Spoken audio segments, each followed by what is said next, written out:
Hello, gamers. How are we doing? Ow! Oh god! I dropped my controller. Oh god. Everything's going wrong. Oh jeez. Hi everyone. Hello. Wow, it's crazy. Who could have guessed that I'm back streaming more Phoenix Wright Ace Attorney Trilogy? What? Crazy. Who could have saw this coming? Unpredictable me, unpredictable. We're back. We're on the final case of the second game. Farewell, my turnabout. I'm very excited. I'm so excited. Right, we're on Gumshoe's testimony. I don't remember the testimony. Also, my text box transparency got reset. Oops. I'll fix that. There we go. It's very important that I see what's under this text box. Oh! I accidentally pressed them on that. There we go. Would you please give us a brief timeline of what happened after the ceremony? Okay, pal. The ceremony started at 6 p.m. Oh my god! Oh my god, it's just about to turn 6 p.m. for me. Oh my god. It ended around 8 p.m. and there was a short break. You have no idea how excited I've been for this. I held off on doing anything because I need to be here to see what happens next. A special post-ceremony show was supposed to start in the lobby 30 minutes later. And that's when the victim's body was found, correct? Which is to say, the murder occurred during that 30-minute break period. Please continue with your testimony, detective. The victim, Juan Corrida, was found dead in his hotel room. After looking into the cause of death, we believed he was definitely murdered. the cause of death, wasn't that because Mr. Carita was stabbed in the chest? Only a careless amateur would believe something so brainless as that, pal. Yeah? Well, take a good hard look at the crime photo. Okay, looking. Now, a real pro's attention would be drawn here to this bandana. Would it now? Banana. Banana? His bandana, sir. That's the thing wrapped tightly around his neck, sir. Oh, yes, I see. His banana-scented bandana. Then what about the knife? Yeah. It seems to have been stuck in the victim's chest on purpose after his death. Yeah, it wasn't a very deep stab, so... We certainly have a crafty murderer on our hands here. Strangled with a scarf, then stabbed with a knife.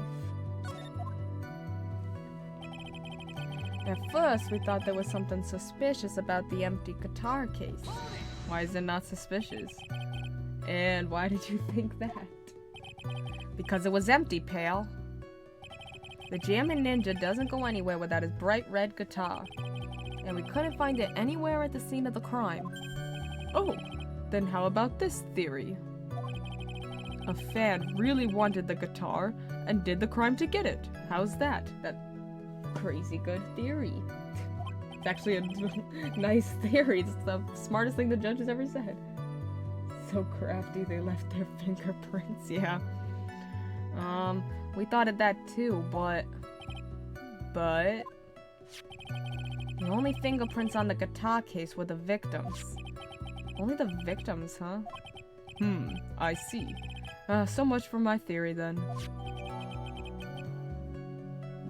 They could have wore gloves, like, that doesn't mean... that doesn't stop that. However, we later found out that the guitar case had nothing to do with the murder. Okay. What convinced you had nothing to do with the murder? Nothing to do with this case? The case has nothing to do with the case? The lawyers in this game. What are gloves? The guitar wasn't at the Gatewater Hotel that night. Well then, where was it? The bright red guitar was eventually found at the TV studio. The victim, Juan Carita, had apparently only taken the case with him, sir. So you mean he forgot to put the guitar inside of the case? Yes, sir. Even when he was on stage for the ceremony, he didn't have his guitar. So the guitar case was empty before he even got to the hotel? Interesting. But how would he have forgotten? Yeah. That's like his, symbol. Yeah, that's right. So it really had nothing to do with the case after all. I believe that is enough. First, the victim was choked to death with his banana. Then, after the victim was dead, the killer deliberately stabbed him with a knife. Which brings me to my next point. Why then did the police arrest Matt on guard? Choked to death with a banana. Because there was reason to suspect him. Here it comes. Looks like Edgeworth's back in full swing. Very well. Detective Gumshoe, please testify about this matter. Yes, sir.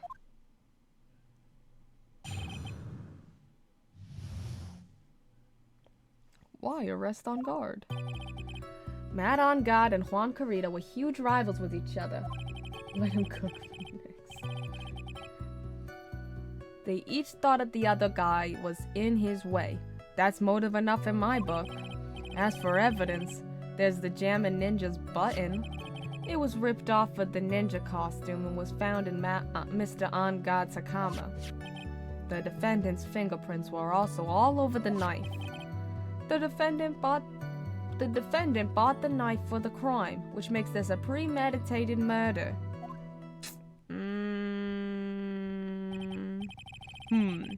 So the defendant's fingerprints were found on the knife used in the stabbing? It was sort of sticky on the handle, so the fingerprints came out pretty clear, sir. I know the prosecutor's always undercooking this game, but like, you gotta give them a chance, bro. Bears the victim's blood and on guard's fingerprints in the grip, gate water is engraved. And there's this button. That was found in the defendant's clothes, was it? And is this button also covered in blood? No, that's jam. Yes, and we know that the blood on it is the victim's, sir. He was in a real jam. What?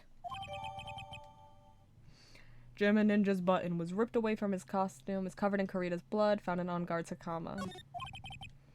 All of this points very clearly to the defendant, doesn't it? Yes, it most certainly does, Your Honor. Actually, it sounds like he's being framed. That's exactly what it sounds like. It sounds 100% like he's being framed. Oh my god, what do you mean? Yes, it most certainly does, Your Honor. Ready to give in yet, right? Like, the only thing they got going for their case is motive. Like, sure, there's a 100% clear motive on why Matt on guard would want to kill Juan Kurita.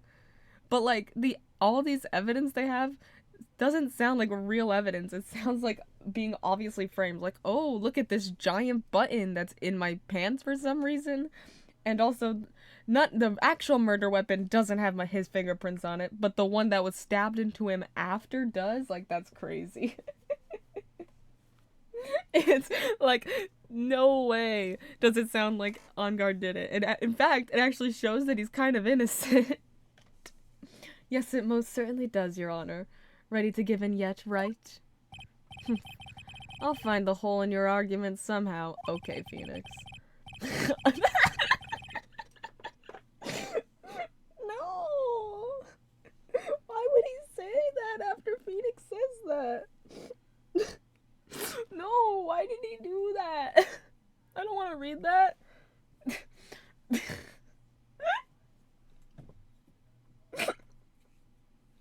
No! Oh my god. You can press as hard as you'd like. Just hurry up with your useless, pointless questions. Okay. Don't growl. Why would he say that? That's messed up. Oh my god, I need to clean my glasses. I can't. Oh jeez. I started crying from laughing. Now my glasses are foggy. That on gun, yeah, here's rivals. It was not premeditated. It was not premeditated. No. Because this knife was from the hotel. He didn't buy it. This game is filthy. Wait a second. What? So the basis of your argument that this murder was premeditated murder is simply that my client bought a knife beforehand? That's right, pal. The defendant did not buy this knife. Huh? Take a good look at the handle of this knife and you'll see what I'm talking about. Huh? It has Gatewater seal set into the handle. Gatewater? I think I've heard that name somewhere before. Was that with, like, that president? That's the name of the hotel. The Gatewater Hotel. Uh-oh. The murder knife was actually property of the hotel. Which means this murder was not premeditated. Yes, that is very true. This is a very big... What is it, Mr. Edgeworth? I'm sorry, but the defense is simply too careless. What? I think whether the crime was premeditated or not has already been determined. How so? I admit this knife is hotel property. There is no one currently on the police force that is dumb enough not to realize this. I didn't know. Oh. Oh. The question is, where did this knife come from? Why, that's so obvious. It came from the victim, Mr. Kurita's room. Sorry, Your Honor, but that is incorrect. The victim ate a last meal before he was murdered. With that being the case, I would like to draw the court's attention to what is on top of the table. Ketchup. Tomato juice. There is a knife and fork on the table. How are you seeing this? Does he have just photographs of the room? Then, you have a theory? What's your theory? Where in the world did this knife come from? If it pleases the court, I would like for us to recall the room of the defendant, Mr. Matt on guard. Especially what was on top of his table. A missing knife. There is something missing. Perhaps it is a single knife?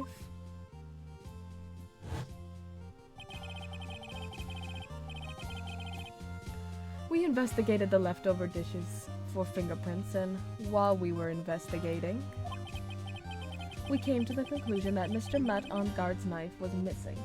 My theory is that Edward isn't interested in winning, or rather helping Phoenix was what the answer actually is, considering how he helped him in the previous story. Interesting, interesting. We came to the conclusion that was Mr. Matt on guard's knife was missing. Ugh. Mr. On guard had gone to the victim's room with the knife he used during dinner. Why would he carry a knife on a visit? To kill, of course. And with that, I believe the prosecution has proven this was a premeditated murder. Bro definitely comes across as calculating and sneaky. Amazing, Mr. Edgeworth. Absolutely brilliant. A brilliantly clear deduction. It seems like Edgeworth had this plan from the very beginning. This must be one of those traps, and I just walked headlong into it. A murder weapon with fingerprints and a button from the victim's costume. There is quite a sizable amount of evidence here. I can safely say that any further deliberation is a waste of Your Honor's time. Although, I wouldn't mind if the defense were to present evidence not yet shown to the court. Evidence not yet shown? He means evidence that the court hasn't seen yet. In other words, new evidence. What does the defense have to say about this, Mr. Wright?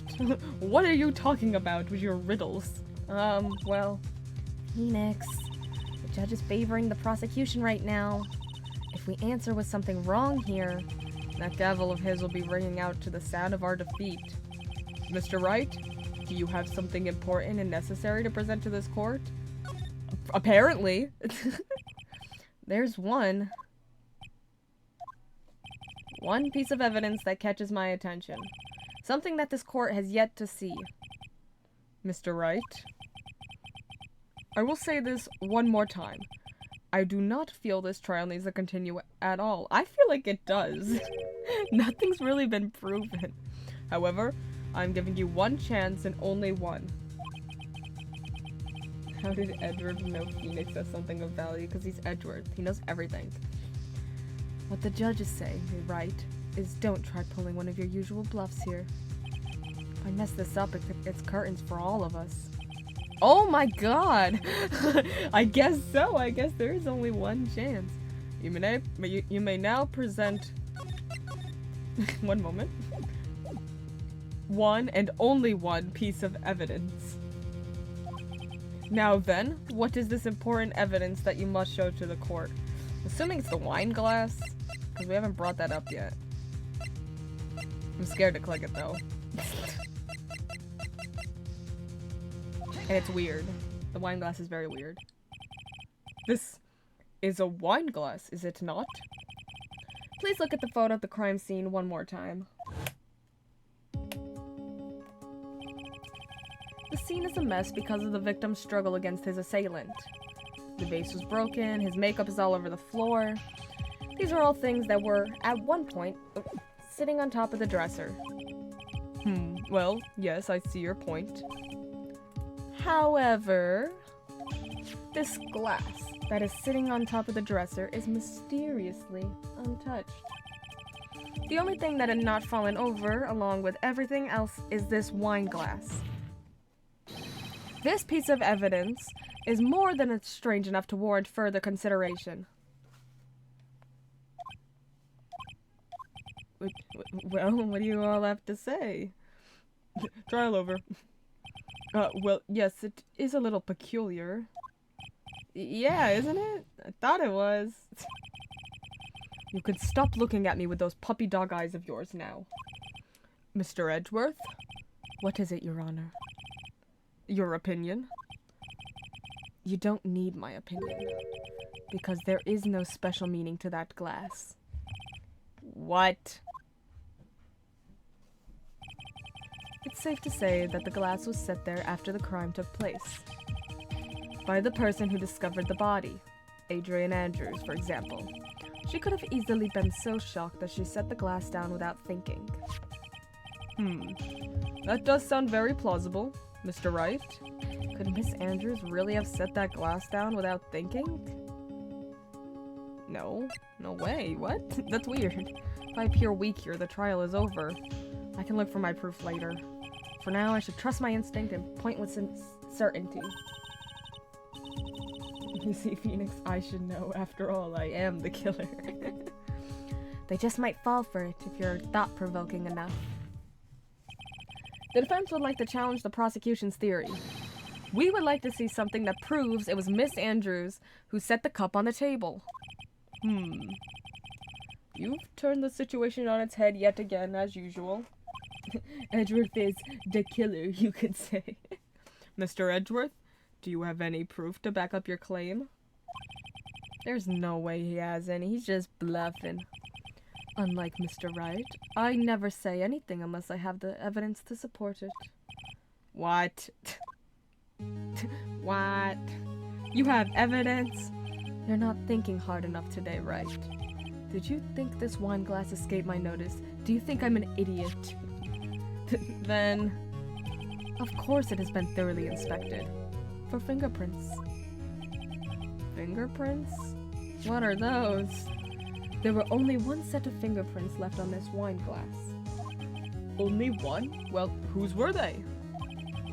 They were not the victims, nor the defendants.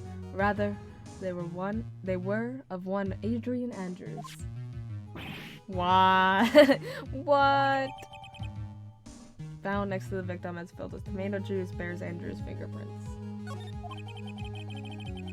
That is why I said that the person who had discovered the body had left it there. Are we done here, Mr. Wright?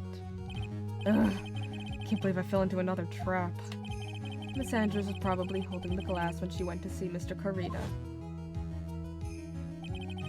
But upon seeing his dead body, she was stunned and set the glass down on the dresser. What you just said makes a lot of sense. Just. Now, do you see, Wright? You can't change any part of my scenario, as it explains everything all too well. Ugh. I've thought long and hard this past year about what it means to be a prosecutor. And from here on out, I will show you the answer I have come to discover. Wait a second, Mr. Edgeworth. This sounds like a B plot. I think the prosecution has provided enough evidence for me to enter my verdict. Unfortunately, I cannot allow you to pass judgment yet. The prosecution has yet another witness we would like the court to hear from. Another witness? Yes. Bailiff, please bring in the next witness. What in the world is Mr. Edgeworth thinking? Oh God, not her. Now then, witness, please state your name and occupation. Witness, your name and occupation.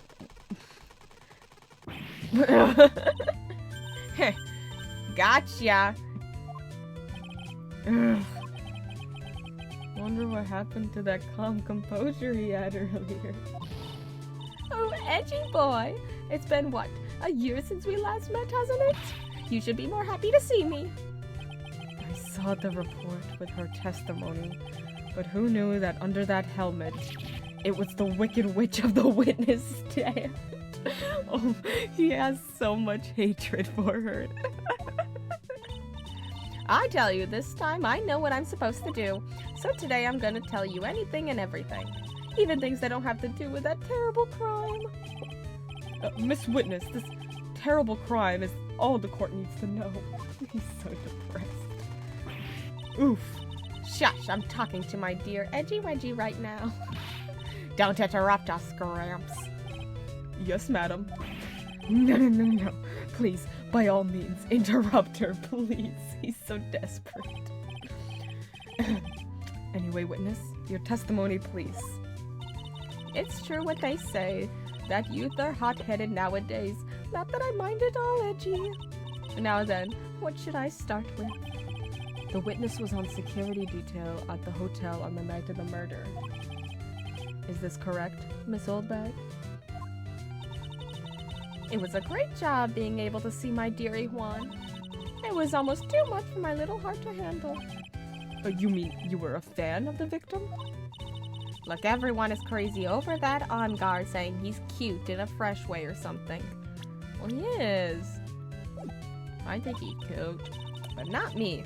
I wouldn't say anything so silly. After all, I have no interest in a little child like him. He is the same age. They are the same age. They are the same age. Objection, Oldbag did it because she's annoying. Oh my god, please. Please. I'm only interested in a real man, Juan Carita. But those two were the same age. That's what I was saying. Anyway, as I was saying, I was pacing in front of his room that night.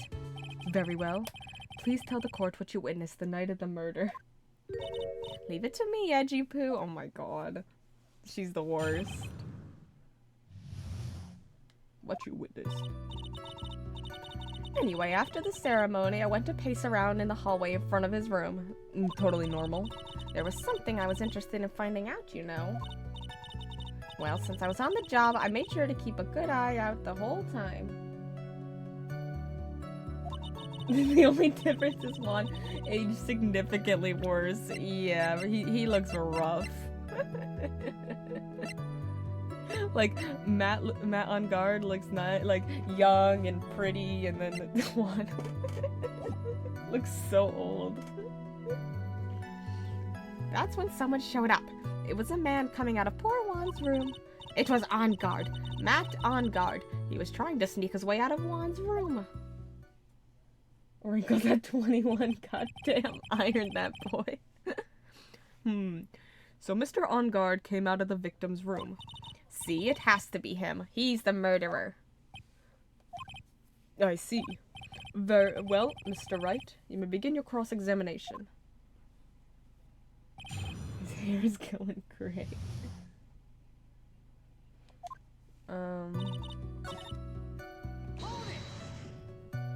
Something you were interested in just what was that? It's not some little thing I can just go around telling everyone you know. It's top secret between me and Juan. Oh, and Edgy Poo, and of course. Mr. Edgeworth? What is this thing she was interested in? I have no idea. I despise gossip, Your Honor. Gossip? But should it prove relevant, we can always have it appended to our testimony later. Looks like we shouldn't force it right now.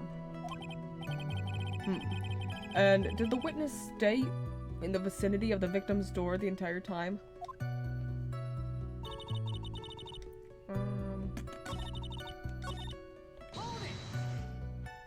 You saw my client? Are you sure about that? Yes, see. Really? Annoying brat. When I say I saw someone, I saw that person. Why do I get a sense of deja vu? Maybe to avoid a repeat of last year, I should delve into this a bit further. What was he wearing? Please tell the court about the man's clothes in more detail. Me on Pearl's body seriously creeps me out. I know, it's rough. What a troublesome man you are, really, as if something like that matters. But it does. Now what was it? Oh yes, it was that thing. What thing? That gaudy thing he's always wearing, that racing jacket. Nope. Nuh-uh. He's wearing that at the detention center, too. He wasn't wearing that, though, at the time of the murder. That thing's meant for nothing but seducing women out of their pantaloons. Men. Right. So, Mr. Wright, was this testimony just now important or relevant anyway? Yeah, because she's a dirty liar. Yes. Of course it was important, Your Honor. Then perhaps you'd like to point out what part of that testimony was important. Don't you see it, Edgeworth? Your Honor, I request what the witness said about the jacket be appended to her testimony. I don't quite see where you're going with this, but alright, witness, please. Ah, well, I don't like to badmouth anyone without reason, but if I must. My ex in this chapter consists of a murder con artist and my wife is a murderer twin that swapped identity. Is this ex seriously that weird?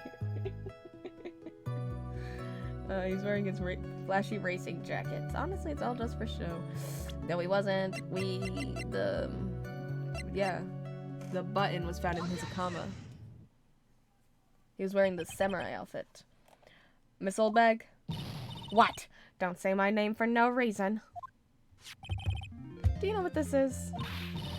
Ah, it's button number 2 on the Jammin' Ninja's costume. Now I know she's an obsessed fan. She identified it in a single glance. Give it here. Give it here. If you don't give it to me, I'll punish you with this. What? Okay. Wow. She really is a diehard fan to want a button covered in blood. This button was discovered on Mr. On Guard's body during a full body search. See? See? This button proves beyond a shadow of a doubt it was that rascal On Guard. It was caught up in the pleats of his nickel samurai hakama pants. See? See? And On Guard is the nickel samurai. Witness? Now, it may just be me, and I do have an active imagination. But just now, didn't you say that the defendant, Matt On Guard, was wearing his usual racing jacket? Ah. I'm so sorry. That you judge people based on what they wear. If I wore the trendiest dress, but instead I have to put up with wearing this ridiculous-looking outfit, you'd agree this outfit is hideous, right? I got a tape recorder stuck to my chest. Let me tell you, it's heavy, so heavy. I wish I could have switched the CDs ages ago, but keeping the dream alive for all those kids out there. Work hard with a smile on my face, you understand? Now take a look in the mirror. Your clothes are about as interesting as a documentary on curling. You should take a tip for 10 from Edgy Poo. His style is... oh my god. I can't breathe. Now hold your tongue there for 1 second. So what you saw in actuality was not Mr. On Guard the man. Yap session incoming. But Mr. On Guard the nickel samurai? But when you think about it, they're really one and the same anyway. I'm getting flashbacks to the last samurai case. Miss Oldbag, this is a very important point we're talking about. Remember when we've done this a year ago? And it turned out someone else was wearing the costume? Edgy Poo, don't you think so too? Well, it might be something worth considering. Just say it's important and agree. Just say it's important and agree with me for a change. Witness, think carefully and try to remember as much as you can before you testify. Huh. All right, if you insist. I should be the one sighing, not you.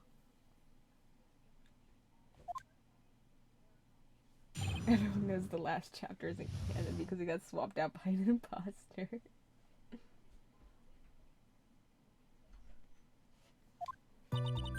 On guard, on guard. Yes, now I remember. The nickel samurai. That's right, it was the nickel samurai that I saw. Yes, it would have been convenient for him to wear his costume during the murder. He had to go to that post-ceremony stage show right after the crime, you know. So he must have worn that nickel samurai costume when he was stabbing poor Juan. I knew it. I knew that you'd say he was inside that costume. What? Did you think there could have been someone else inside that costume? Don't be a bad little boy thinking such rude things. But the possibility does exist. Ah, youngins today, I told you there is no way it was anyone else. How do you know that? Because I said so. And what I say is the truth. Oh my god, I hate her so much. At least she's just as delightful a witness as she was a year ago. Mr. Wright, you may cross-examine the witness.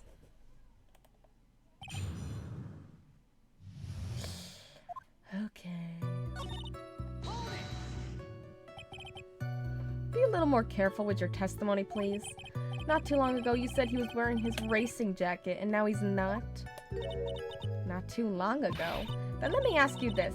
When you were itty-bitty, what was your grand dream? Huh? What did you want to be when you grew up, whippersnapper? My dream, huh? Well, I, wanted to be Judge Wagner, hero of the public court, so what? See? And look where you are now. You're not Judge Wagner, are you? Are you? Well, what I said earlier? Who puts any weight into things like that? And the now is everything. I can't be held responsible for the past. Since when did court become theatrics over testimony? All that matters is that man was inside that costume. Isn't that enough? Oh my god, the old crone is experiencing memory loss. Oh my gosh. He didn't stab one. He didn't stab him. We know this. Please take a look at this. Yeah, so it's a knife. Big deal. Also, he's got it. Oh, yeah. And also, his fingerprints are on it, so he couldn't have. Yeah, his fingerprints are on it, so he was wearing gloves. He's got, like, yeah, gloves. If you're trying to scare me with that, I'll have you know it won't work. No. That's not my intention at all. That's the knife that was used in the murder, correct? Your Honor, do you know why this piece of evidence is important to this case? You don't even have to ask. It's because the defendant's fingerprints are on it. Is that what you're driving at? That is exactly what I am driving at. What are we driving at? And whose car are we driving? If Mr. On Guard was really in the Nickel Samurai costume at the time of the murder,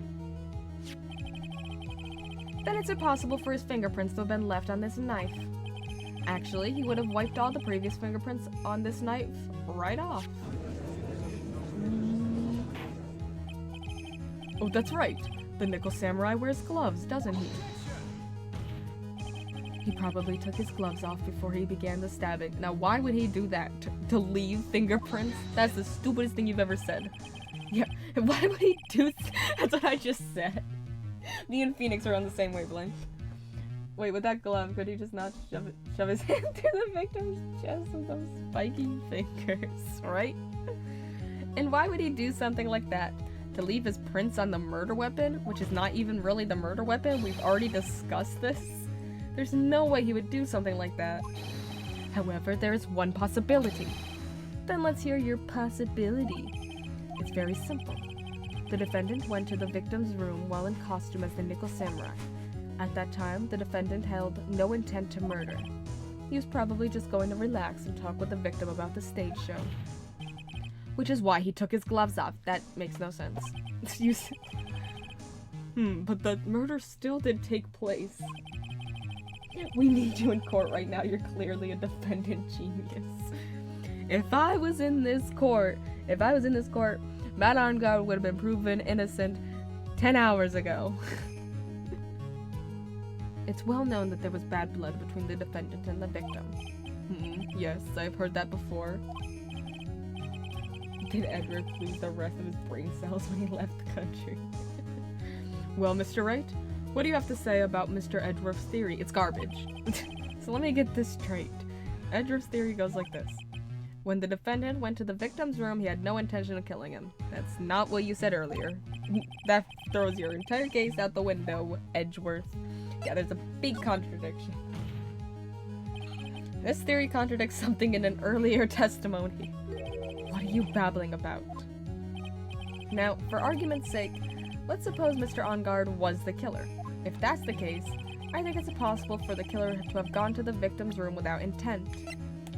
He brought the knife. In your theory, this was used by Mr. On Guard at dinner. Yes, we did establish that.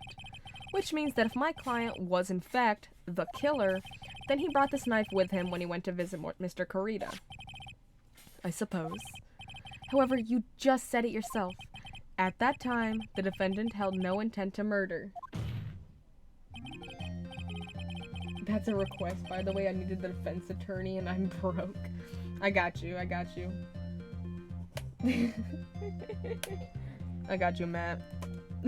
I'll represent you. On my way, booking my plane ticket to the UK. Be there soon. If that were true, then why would he bring a knife? He wouldn't, would he? Which means, Mr. Edgeworth, your theory was flawed from supposition 1. Boom. And one more thing. If the murderer was wearing the costume at the time of the murder... Thank you, as you would know, the court hearing is tomorrow. Of course. Of course it is, yeah. Don't worry, I've already got it all prepared. On my way. I'll get all the investigating done. I'll do all the detective's job as well. Be right over. You guys should know I totally did it. Then there should be glove marks left on the knife. Which means the defendant's fingerprint shouldn't be all over it like bees on a hive. And that brings me to my final point. This knife was planted by the real killer to hide their identity and mislead us. Yeah, I saw that coming a mile away. Whatever's best for canon. Order! Order, I say. Order in the court. Little do you know, I'm actually streaming this on a plane right now. Over the ocean right now. Was this really planted by the killer? Why would the murderer do such a thing? To frame him, what? Obviously, though I figured this out ages ago. It's to frame my client, Mr. On Guard, of course. To frame? Aren't you forcing the interpretation just a little too hard on this one? But we just established that the witness saw the nickel samurai in costume. And if that were true, then there shouldn't be a single fingerprint on this knife. Time stretches so the protagonist can do what is needed. Witness!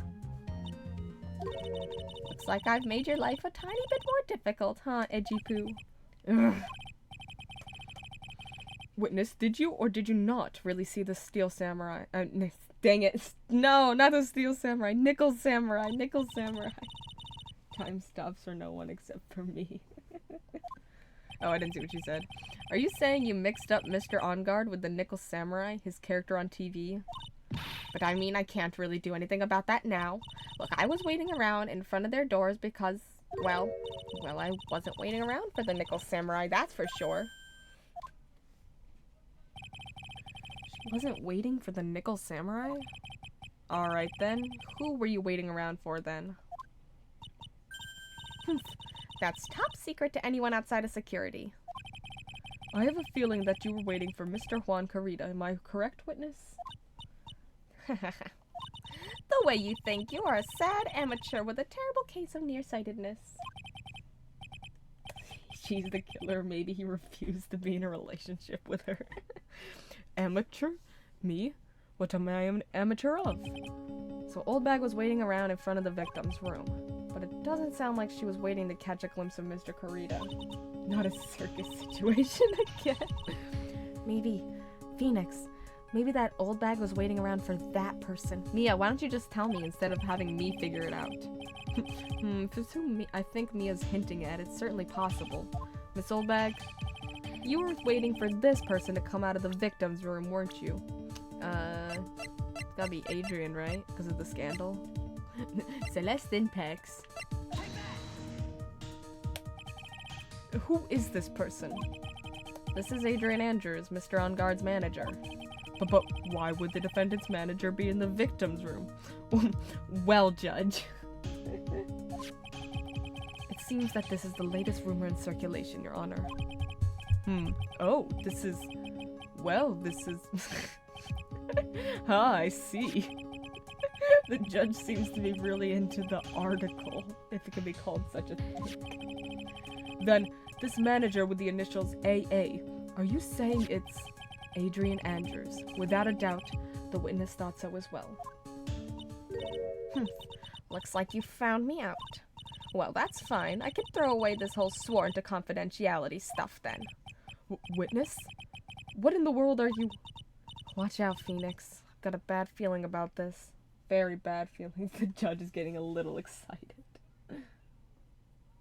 Call me crazy, but I don't think the judge can see. I got some information. Some very top secret information from a certain source. So that's why I was doing my own little investigation. In secret, of course. But what for? Oh, just for myself. Personal reasons and all that. Well, Mr. Edgeworth, how will you proceed from here? I really don't want to do this. However, I cannot simply let this point slide. I see. Very well then, witness. Please testify about this secret information. Get ready. This is gonna take the wind out of you youngins. I'm sure we're all capable of handling this, really. It's not like we're 10 years old.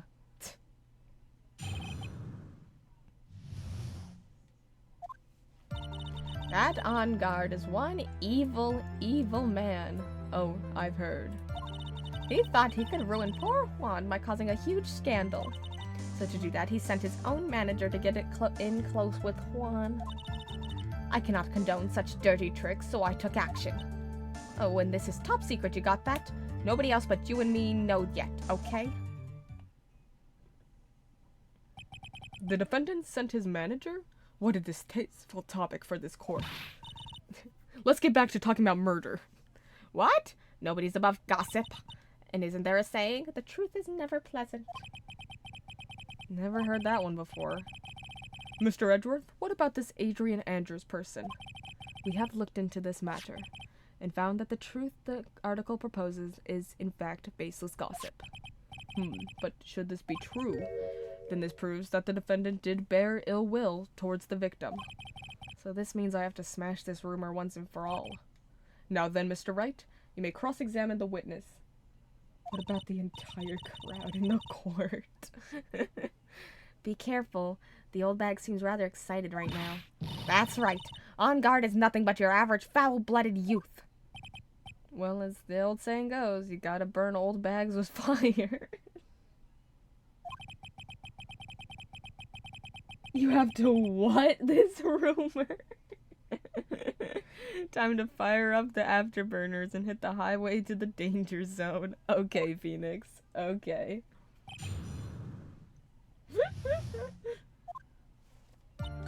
Oh, jeez. Wait. What? I'm a busy woman. Tea time with the kids is over.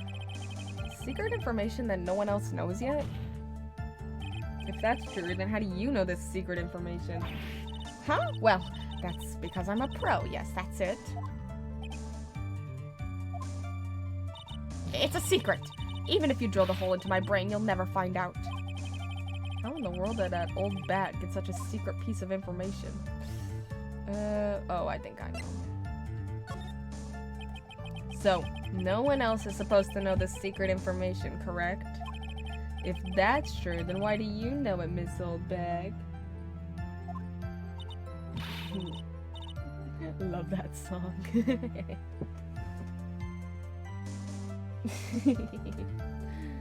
Why are you looking at me like that? Stop that. Witness? I hate to say it, but this is how you came to acquire your secret info, isn't it? She stole the camera. She stole Lotta's camera.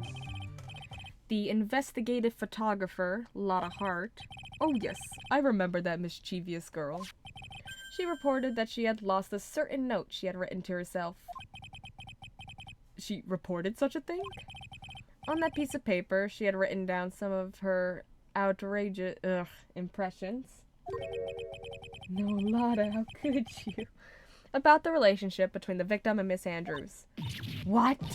Outrageous ideas, you say? I'm gonna kill Old Bag myself. No. I said impressions. Then everything written on this piece of paper is completely meaningless? Ah, that's it. That's the note. No, you see, this is something completely different. This is my top secret list of groceries to buy.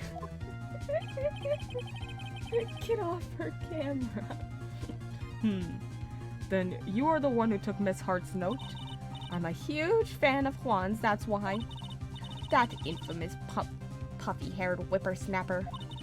She's working with that evil On Guard. She said so herself. On guard, I'm his sidekick. She was so happy, smiling like a silly duck. I was only checking what she had written. Edgy Pooh, you believe me, don't you? No.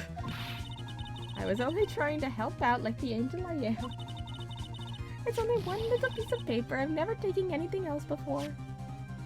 You really should come with a supply of cheese to match your vintage wine. Yes! I love that line. I love that line. It's been my this line has been my Discord status for like weeks now.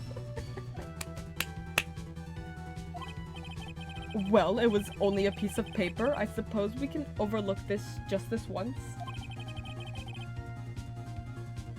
She looks like she's really sorry. Should I forgive her? No. If I let up on her now, she'll get away. I have to find some way to inflict a deafening blow to the prosecution. Witness, you said that the only thing you stole was that note. Is this correct? I don't even get what it means. It's okay, Matt. One day, when you're older...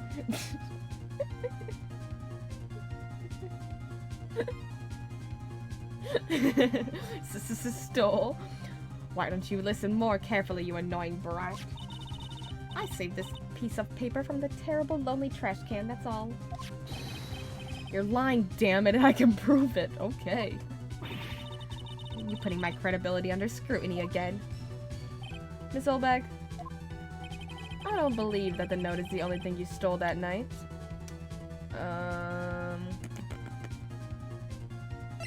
Yeah, you stole the camera, I mean... Miss Olbeck, that note was a camera inside its case, wasn't it? Wine is outdated and dude. Being excluded because I'm not a middle-aged mom. A camera? Yesterday, Lotta Hart was raising a huge stink over her camera. She kept saying something like, my sweetie $1,600 camera disappeared on me. Why? Why, witness? What is it, Gramps? If you have the note, then it is only logical that you have the camera too.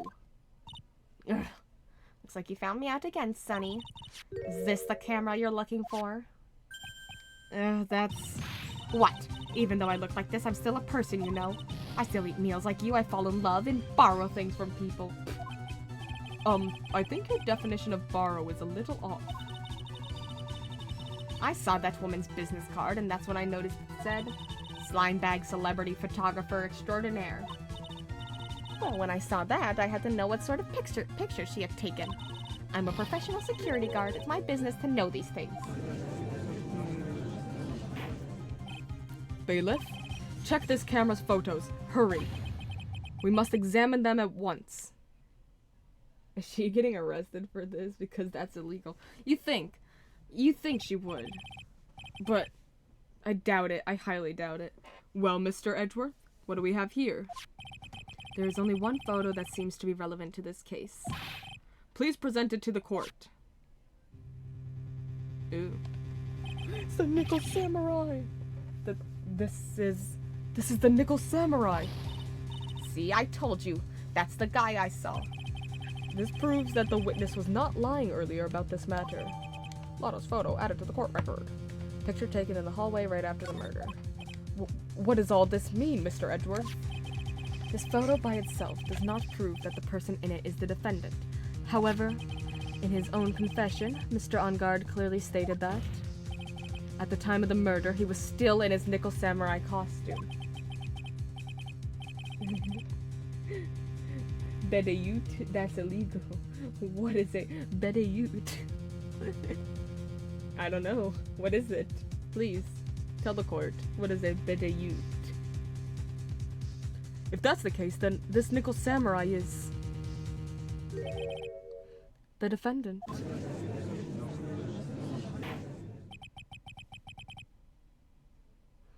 How did it come to this? I think this brings us to the end. We have examined every piece of evidence thoroughly. Final comments, Mr. Wright? The court will consider them before we close. Do you agree that this photo is decisive evidence against your client? If this photo really is decisive, then we're done for. If I raise an objection here and blow it, then I would put Maya's life in jeopardy. Can't make a mistake here. There's only one road out of this mess. He's telling me to save. That's what he's telling me. This photo that Lotta took, there's something strange with it. There's something strange with this photo. I knew this was coming, Wright. Your thoughts, Mr. Edgeworth?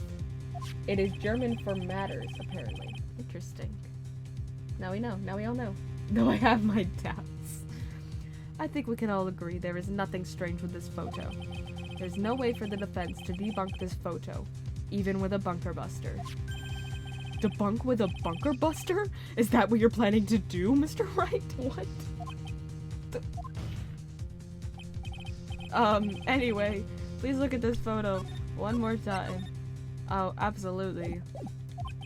If you really believe you can honestly find something wrong with this photo, then you should only need one chance, correct? Well, to find something wrong with this photo, I can't let this chance go by. Where in the heck did she take this photo from anyway?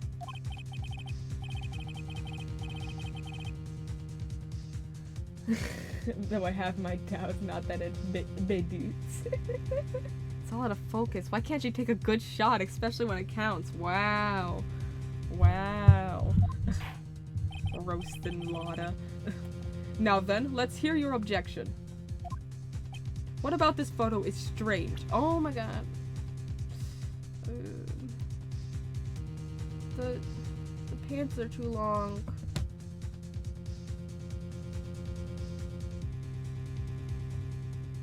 The pants are too long. Take that! The pants are too long. Shut up, Phoenix. Why can't you analyze a photo when it counts? What are you pointing to? His ankles? They're too long. Look at the other. Look at the photo. You can see his ankles. He's a tall boy. If you could see this person's ankles, that would be one thing. However, you can't. And? What does that mean? The costume person in this photo could not have been Mr. On Guard. What is the meaning of this?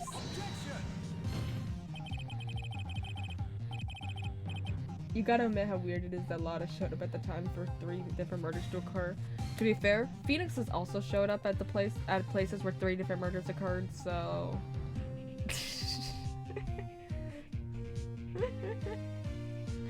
Phoenix has been around when there's been a lot of murders. Because she's a natural at finding scoops, of course. I wonder if you would care to elaborate with actual facts, that is. Let's take a look at the Nickel Samurai's poster.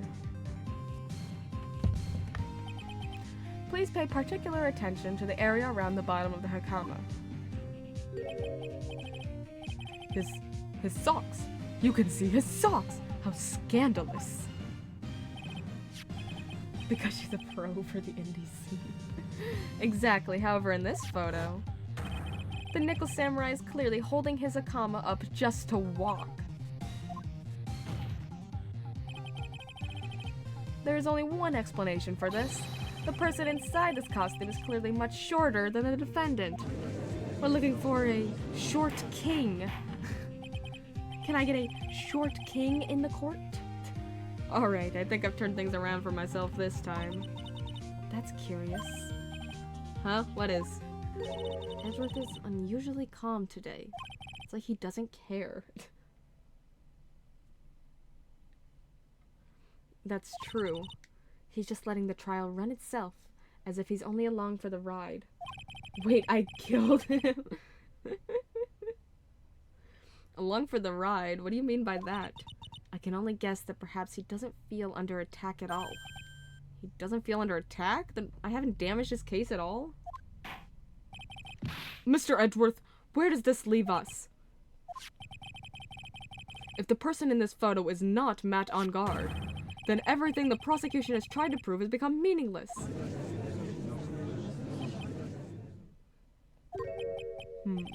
I figured it would come to this. What? Right, I have something I want to ask you. It's time. Marriage. I think you have proven that the person inside this costume is not Matt on guard. In that case, who is this a photo of? Who is the person wearing the nickel samurai costume? Don't stress out over this, Phoenix. It's very simple. What you should be focused on is Edward's attitude, don't you think? Yeah, why is he so calm?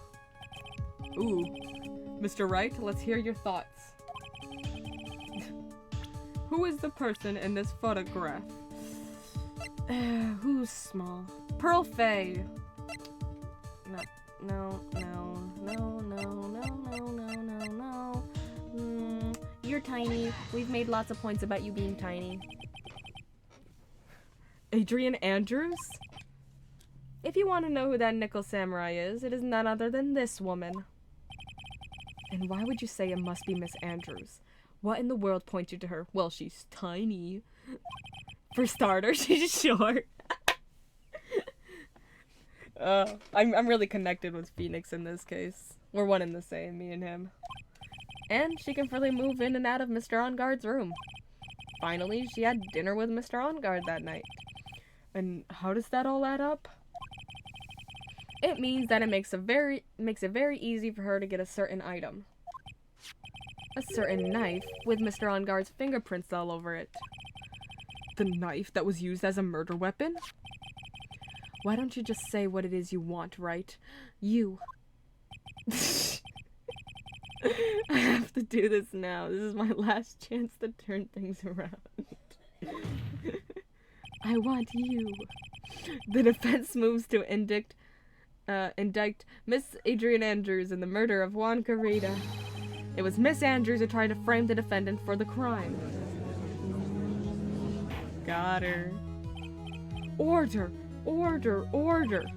Looks like this trial has hit a most unexpected development. Mr. Edgeworth? Yes, Your Honor.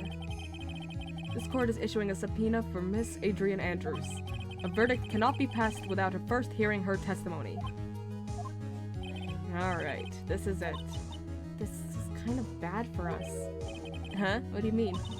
If Adrian Andrews is summoned to court as a witness, it means that the trial will go on for another day. One more day? Ugh! Oh, if I don't get a verdict today, then my, Now then, we shall set Miss Andrews' testimony for tomorrow. What am I supposed to do? The court is about to adjourn. The judge is about to adjourn the court. Objection. Now then, please, Your Honor, continue the trial. You must pass a verdict today. I can't do that. We cannot hear Miss Andrews' testimony if she is not. Oh. I abhor wasting such valuable time. Edgeworth. Your Honor, I request that you please continue with today's trial. Oh. But we cannot continue due to this unexpected development. Unexpected development? I think you underestimate me, Your Honor. And what do you mean by that?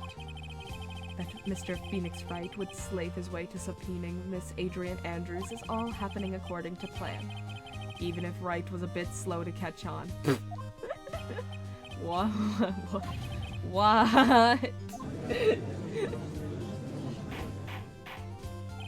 What is the meaning of your statement, Mr. Edgeworth?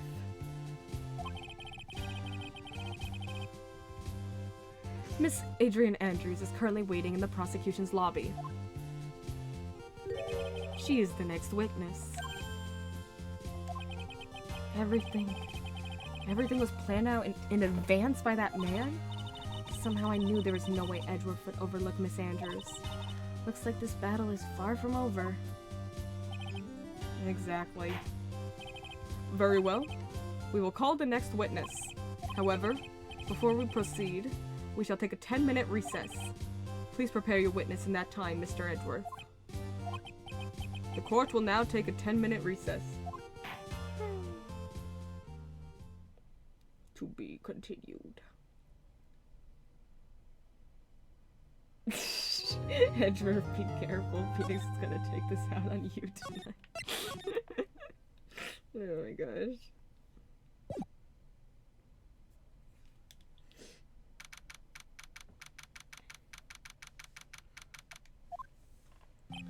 Dude, I can't believe that Adrian... No way. Not cool and collected Adrian Andrews. She is your manager. Would have been very easy for her to pull this off. Yay, recess. Let's go play football. The only person who had easy access to the knife you used at dinner was, well, her. So, after the ceremony, during the break, huh? I was sleeping like a log the entire time. See, she could have also easily planted that blood-covered button in your hakama. Because she was the one that came to wake me up? Then, dude, you're saying it really was her? Yeah, she's the real killer. She's the one who murdered Juan Carita. But why? I thought she was buds with Juan. She has her own agenda. Her own agenda? What are you talking about? I'm sure you'll see by the time this trial's over. It'll be alright. I'll get you acquitted by the end of the day. Get me a verdict that's refreshing like a spring breeze, okay, Mr. Lawyer Dude? Phoenix, you think her motive is related to Celeste Impax's missing suicide note, right? Yeah. Miss Andrews depended on Miss Impax as her strength and reason to live. Oh, don't stop showing this. But when Miss Impax suddenly offed herself, it sounds like she left a suicide note and the person thought to have hidden it. Is Juan Carita the victim of this murder? That's why I think that Miss Andrews got close to Mr. Carita. All to get that suicide note back. That sounds plausible. Yeah, something is off, but time is running out. Wait, how many days are in this? Is in this? Is in this? I don't know. That sounds plausible. But one thing bothers me. What? Who was it that first told us about their relationship? Better stated, Miss Andrews' dependency issues with regards to Miss Impax? It was Edgeworth. Looks like he's still the one in command in this ship. Don't let your guard down yet. You gotta be on guard. Like, is there gonna be more court later? Do you not know? I don't know. We were told we only get one court day, so I don't know. Court will now reconvene. Now then, Mr. Edgeworth, if you please.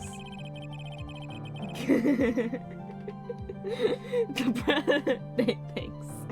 The prosecution calls the witness subpoenaed by this court, Miss Adrian Andrews, the person who discovered the crime in Mr. Juan Carita's room.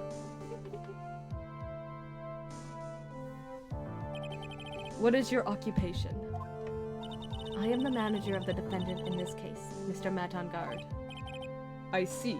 Now then. Before we begin, Your Honor, I have one request. Yeah, sure. What is it? I'm sure everyone in this room is wondering the same thing. I would love to find out more about my relationship with the victim. After all, it was the topic of a certain weekly magazine recently. No, I have no idea what you mean. I've never even heard of Gossipland. If the judge was ever a prosecution witness, he'd know all my work for me. Anyway, I was wondering if you could please tell us about your relation to the victim. Yes, I was seeing Mr. Carita. I was also aware of the rivalry that existed between Matt and Juan. But this was a private matter between Juan and myself. So it was a fry and bait matter. Or was that bait and fry. Reminds me of fishing. Oh my god. This judge never stops. But I didn't kill him. No one is accusing you of that. I am. I'm accusing her. I think there's someone who would beg to differ. I think we all understand your relationship with the victim now, Miss Andrews.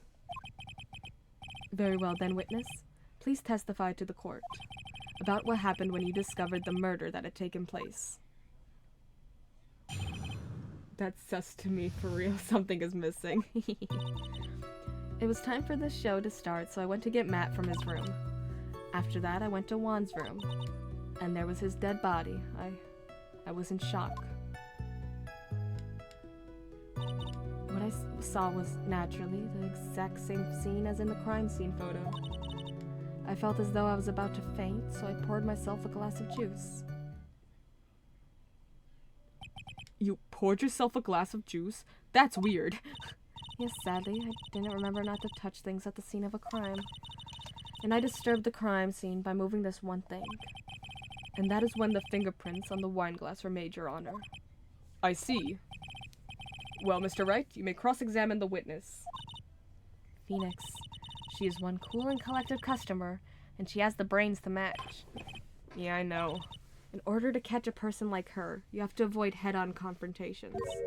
You should disrupt her pacing. Disrupt her pacing? She's the type of woman who is easily thrown off by things inconsistent with her thinking. So you have to attack when she least expects it. The instant you let up on your defense is the instant this trial is over. Understand?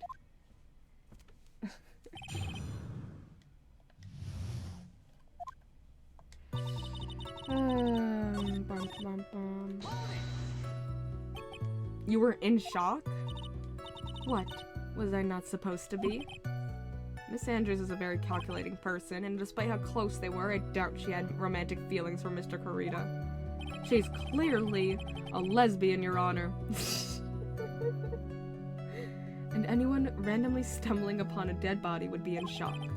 And you can't seriously expect that a young beauty like her would not be shocked. Somehow, I don't think beauty has anything to do with being shocked or not. I see.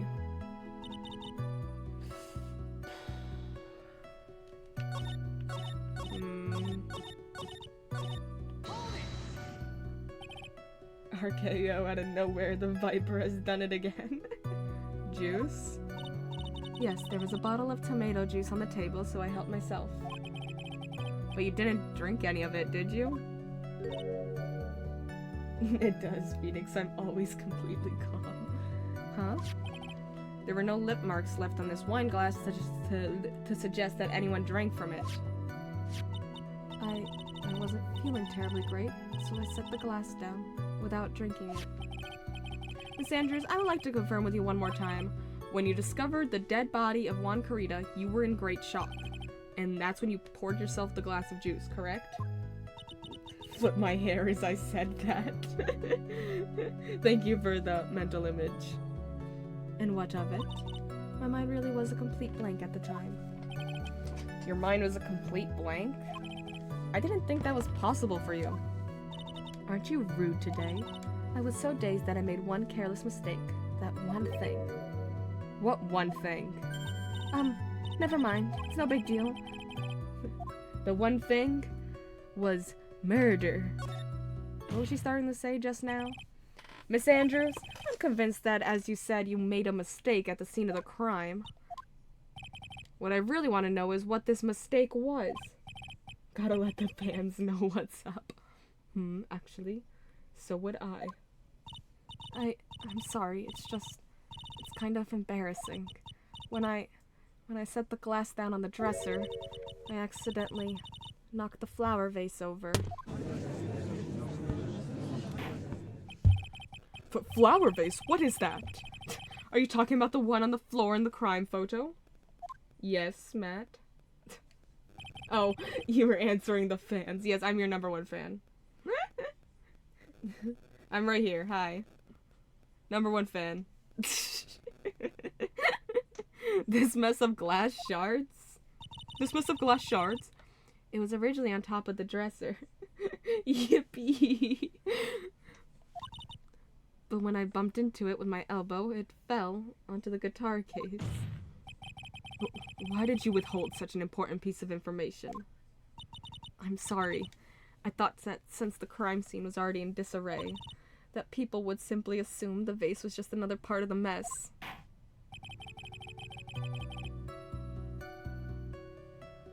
It seems like yet another fact has come to light here. Please add this and anything else you have to reveal to your testimony. Hate to break it to you, dude, but anyone can be the defense. Anyone can be your defense. You can have anyone represent you in court. It don't matter. Please add this and anything else you have to reveal to your testimony. Quit your yapping, I'm losing anyway. There's a video of it happening. But guess what? I'm gonna prove the video was Photoshopped. I'm sorry, but...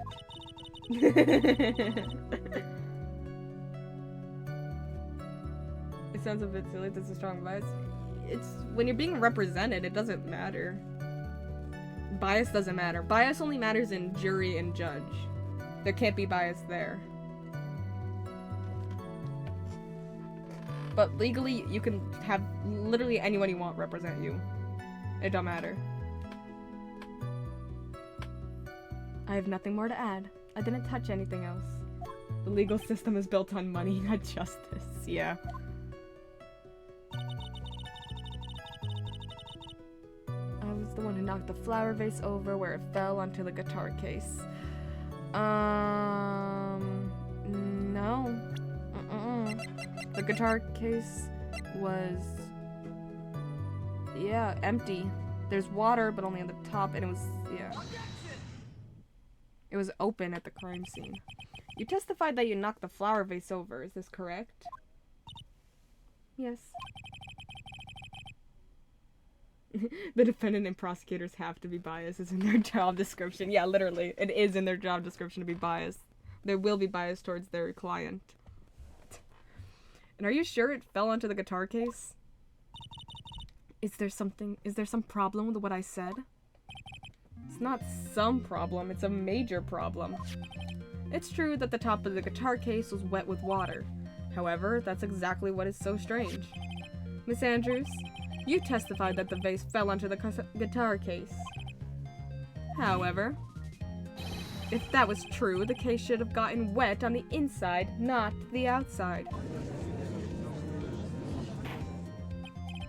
That's very true. Furthermore, there's one other strange thing about this guitar case. And what is that? Let's take another look at the crime scene photo. She stands so sassily. I know. The remains of the vase are scattered on the floor. And what is wrong with that? If the guitar case was open when the vase fell, the glass shard should be inside, not outside the case. What is your point, Wright? That the case was closed at the time the vase was knocked over? Is that all? No. Think back to what Miss Andrews testified to. She said that other than the vase, she didn't touch anything else.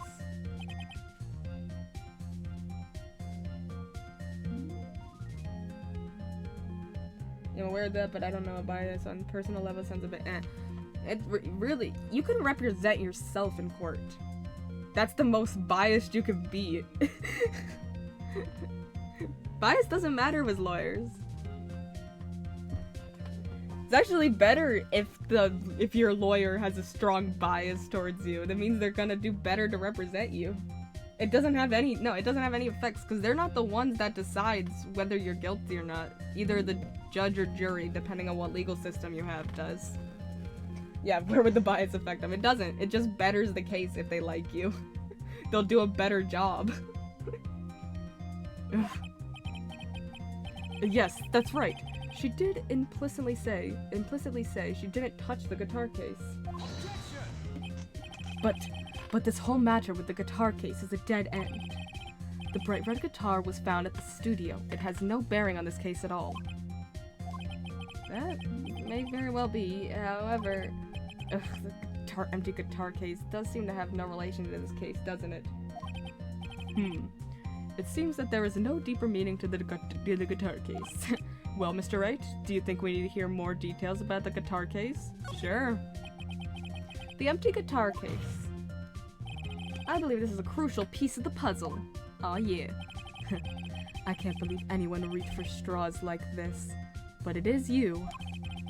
Can't believe I'm doing this either. Alright, I'll follow along. For now. Miss Andrews, please testify to the court about the guitar case. Yes, Your Honor. The guitar case. I don't remember too clearly because I was a bit dazed. I suppose I must have opened the guitar case after I knocked the vase over. I already know where I'm presenting my evidence. It doesn't have your fingerprints on it. It's not a big deal though, right? The case was empty after all. As for why I opened the case, even I don't know. Dirty, dirty liar. I already know. I got this, Judge. She's a liar. It looks like this really wasn't a very important point. The wastefulness is such a familiar feeling by now that it's almost comforting. Anyway, I'll just go ahead and start the cross-examination. Using any way to change the topic. A convenient escape for a weak man. You're a weak man! I just realized there's no way you'd be able to see her shoulder bone underneath that shirt. I know.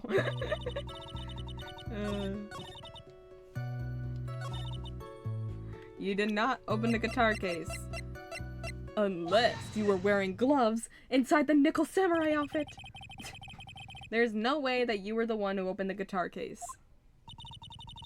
Why would you say that? It's elementary, my dear. Because the only fingerprints on this guitar case are those of the victim.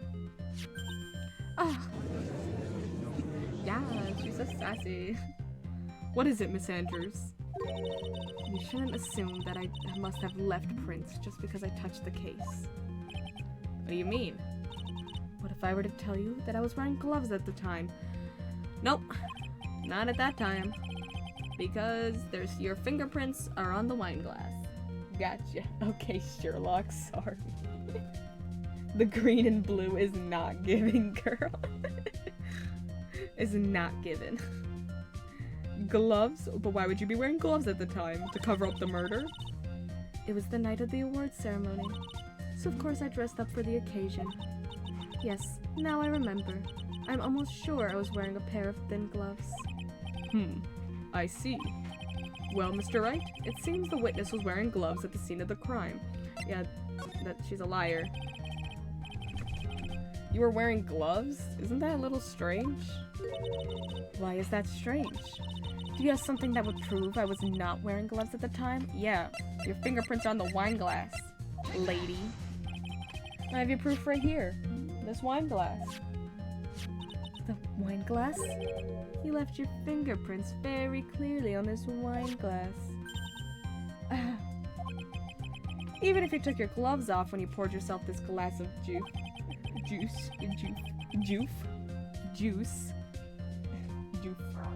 She's dumb, bro. Wouldn't you think it was just a little strange?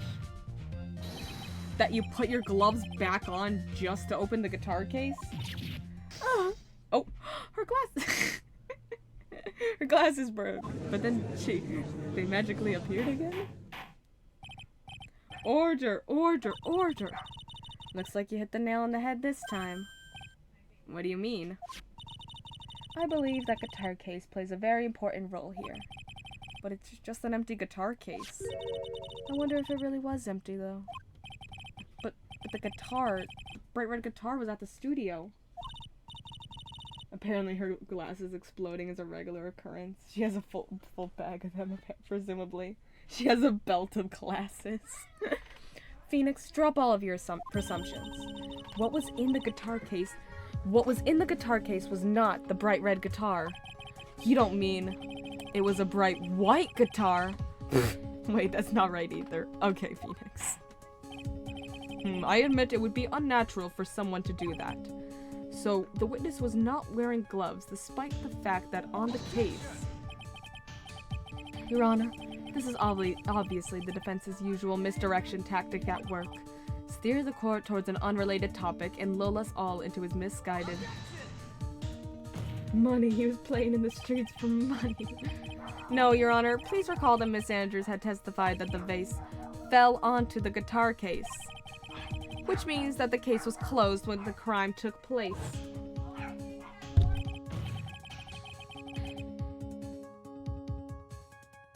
However, it is wide open in this photo of the crime scene.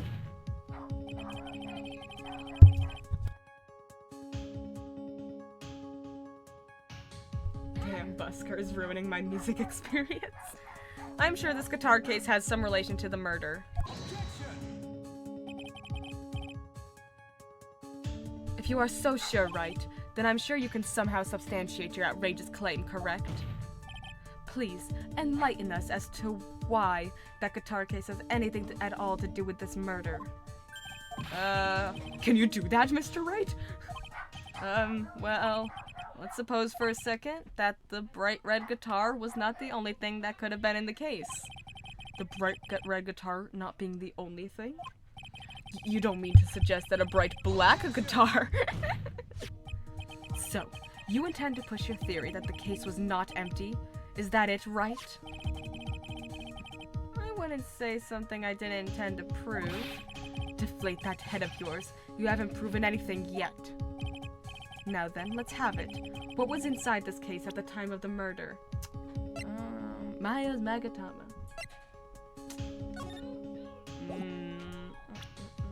That shouldn't have made me laugh. What was... Oh, wait. The costume, because she was wearing it. This is a photograph. Are you saying this photograph was inside the case? Yes, but what is important is what is in that picture, Your Honor. In this picture? It doesn't take a genius to see what I mean. What I am proposing is... Inside the guitar case was the Nickel Samurai, the hero's very own costume. What? OMG. Mr. Wright, explain yourself. Right. Are you saying that the witness opened the guitar case to take out a costume? What insane point would there be to doing something like that? That insane point would be to wear the costume, of course. Miss Andrews put it on to hide her identity so she could make her escape. After all, you couldn't let anyone see you leave, could you, Miss Andrews? I refuse to accept your theory. Do you have anything to support such a preposterous idea? That OMG was just like her. OMG. That outside the door was an investigative photographer who was starving for a big scoop. And in the end, she managed to get this shot, correct? You mean this photo? Order! Looks like we've wandered into quite another mess again, haven't we? Nice job, Phoenix. Well, you know my strategy. Speak first, think later. So the real murderer was hiding inside of a costume. Wait a second, Your Honor. The Nickel Samurai's costume would have been Mr. Matt on guards. Why would something of the defendant's be in the victim's room? And inside the guitar case of all places? True, that is a little baffling. It's a horrible strategy. Mr. Wright, the court would like to hear your thoughts. What was this Nickel Samurai costume doing inside the guitar case? Stolen from him? I think it may have been stolen from Mr. On Guard. So stolen? But why would someone do such a thing?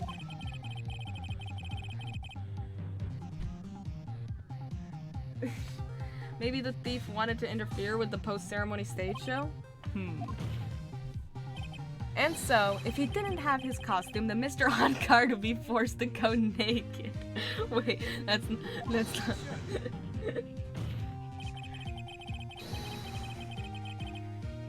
What? What did he just say?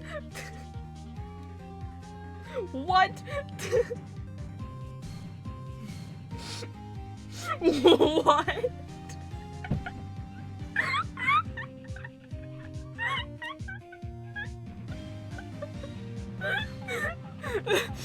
Edgeworth, why is this on your mind? Maybe you should be stripped naked and run out for making a mockery of this court. Ask him privately. Excuse me? Me too, Phoenix, me too. Oh my god. No, please, let's just move on. Let's just move on from that. Mr. Matt on guard did not take his costume off after the award ceremony. He even testified that he took a nap while still wearing the costume. Oh, I meant like, it was... Okay, is this not correct? Yeah, he did say something like that, didn't he? That's what I thought. Okay, it was a spare costume, fine. Enter Pookie later. We can't flirt mid-trial. Let's try this one more time, shall we, Mr. Wright? Mr. Wright, the court would like to hear your thoughts. What was the nickel samurai costume doing inside the guitar case? It was a spare, okay? Mr. On Guard did not take his costume off during the break period. In that case, the costume we are talking about was a spare one. What? Then, are you saying that on the night of the murder, there were 2 nickel samurai costumes at the Gatewater Hotel? Yes, that is what I am saying. How do you explain the costume that was inside the guitar case? It would mean that the victim himself had brought this spare to the ceremony on purpose.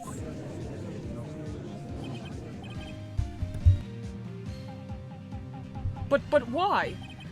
The victim, Mr. Kurita, was the Gemin Ninja. Why would he secretly bring the nickel samurai spare costume with him?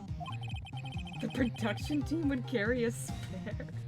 What would be the reason behind such a peculiar act? How? And therein lies the sticking point. What are you mumbling to yourself about now? Have you just been rambling all this time without any sense of inner monologue? Huh? No, I just...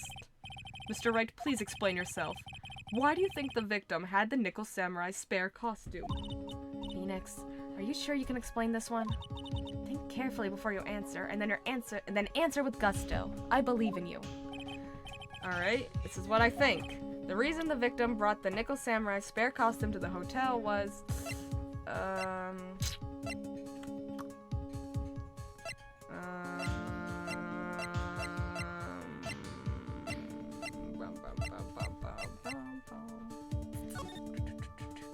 Oh, okay.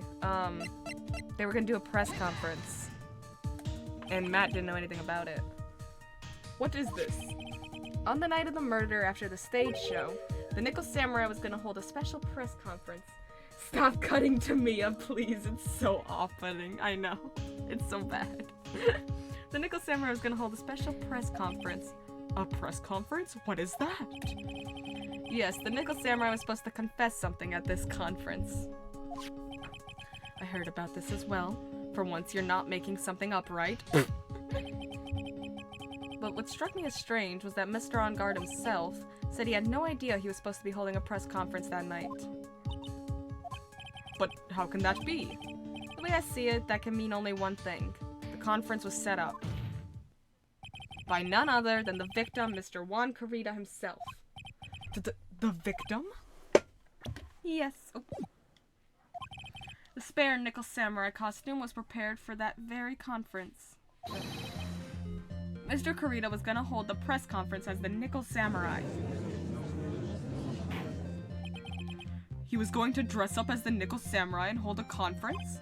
But why would the victim do such a thing? That's something I don't quite know yet. However, what I am concerned with right now is what he intended to reveal at that conference. The Nickel Samurai was going to confess something. And by confess, I'd wager he was going to reveal something about himself. Which means that Juan Kurita, posing as the Nickel Samurai... Damn, I'm glad he got killed. That's scummy. Was gonna speak about Mr. Matt On Guard. Yes, that is what it would mean. But if that's the case, that's not a confession, that's public disclosure. Does that matter?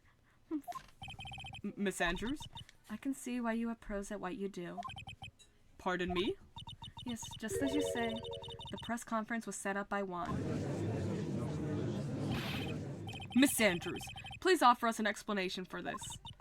I was the one he asked to help set it up. And the person who prepared the second costume for him, that was also me. You? Juan had bet everything on the Jamma Ninja this year. And if he lost the Grand Prix, he was gonna make sure Matt was going down with him. That's what he thought anyway. He was going to ruin him? Huh. It looked like somehow Juan had his hands on a secret so powerful that it would destroy Matt's acting career had it been revealed. What? And do you know what the secret of Mr. On-Guard's is, Miss Andrews? That's something only Juan knew. I don't know what it is. Oh, I see. That is like actual scum behavior, yeah. I've probably been coming off quite suspicious to everyone, but that's to be expected. I've been trying to protect Matt, after all. Protect Mr. On-Guard? And yet again, another strange bit of truth comes to light, it seems. Miss Andrews, if you could, please tell us the truth about your behavior. Yes, Your Honor, I understand. Protecting Matt. From the moment I saw the crime scene, I had a feeling that Matt was the murderer. Matt had to kill Juan no matter what. And he didn't have an alibi for what he was doing at the time of the murder. My thoughts were confirmed by the evidence, of course, the button and the knife. But I'm Matt's manager, so I felt that I had to protect him. This does account for everything. Well, I am the logical type. Finally seeing her true self. She is more nervous than a scared rabbit. If the defense can find no fault with this testimony, I'm ready to make a ruling. She's clearly setting Matt up too, though. She set up this whole conference. Yeah. Cross-examine her or something. Looks like somehow everything has swung to the opposite end of the scale again. That just means I have to put my weight into this and turn her logic upside down. Let's do this.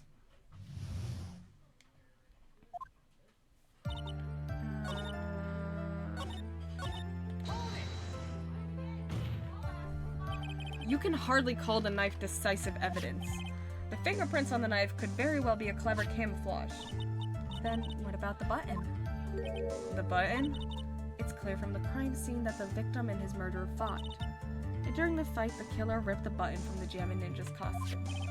You're talking about this button, correct? That button was found in the pleats of Matt's hakama, isn't that correct? I would think that makes it very decisive evidence. Ugh. Looks like you were outfoxed again, Mr. Wright. Anyway, the knife doesn't prove a thing. Please fix your testimony. I can't stand the sight of a man who can't gracefully accept his defeat. Thank goodness Mia can still look at me. I'm like genuinely annoyed at this guy. I didn't realize Ace Attorney could make me feel these emotions. With an icy stare, yes. Miss Andrews, for Mr. Wright's sake, please add this information to your testimony. That button was torn off of Juan during his fight with Matt.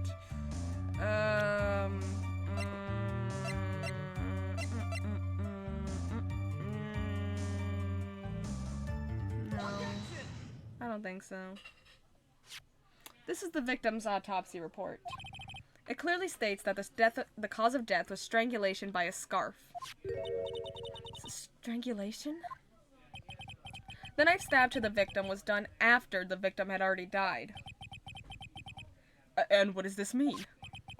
Let's examine the evidence. This button has the victim's blood on it. Which would mean that it was ripped off of the costume when? After the knife was stabbed into the victim.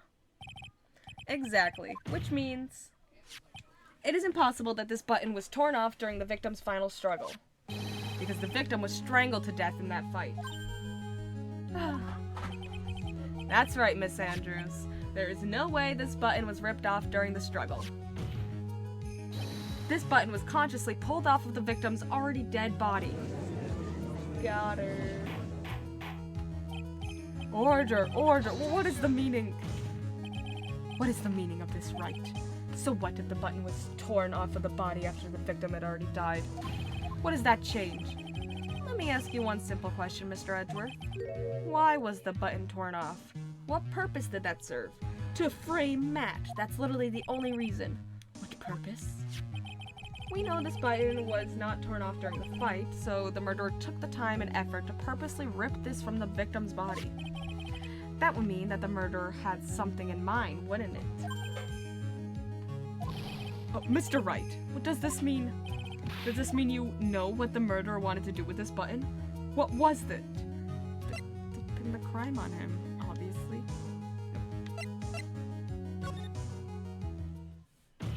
How could they do this to me? There's only one logical reason for doing something like that. It was to pin the crime on Mr. On Guard.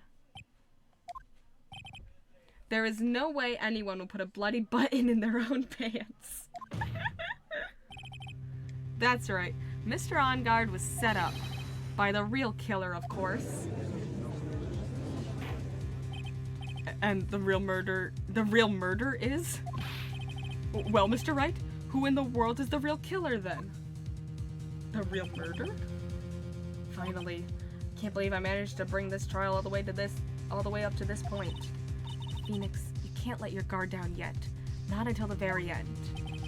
The real killer, the person who planned to frame Mr. On Guard, is Pearl Faye.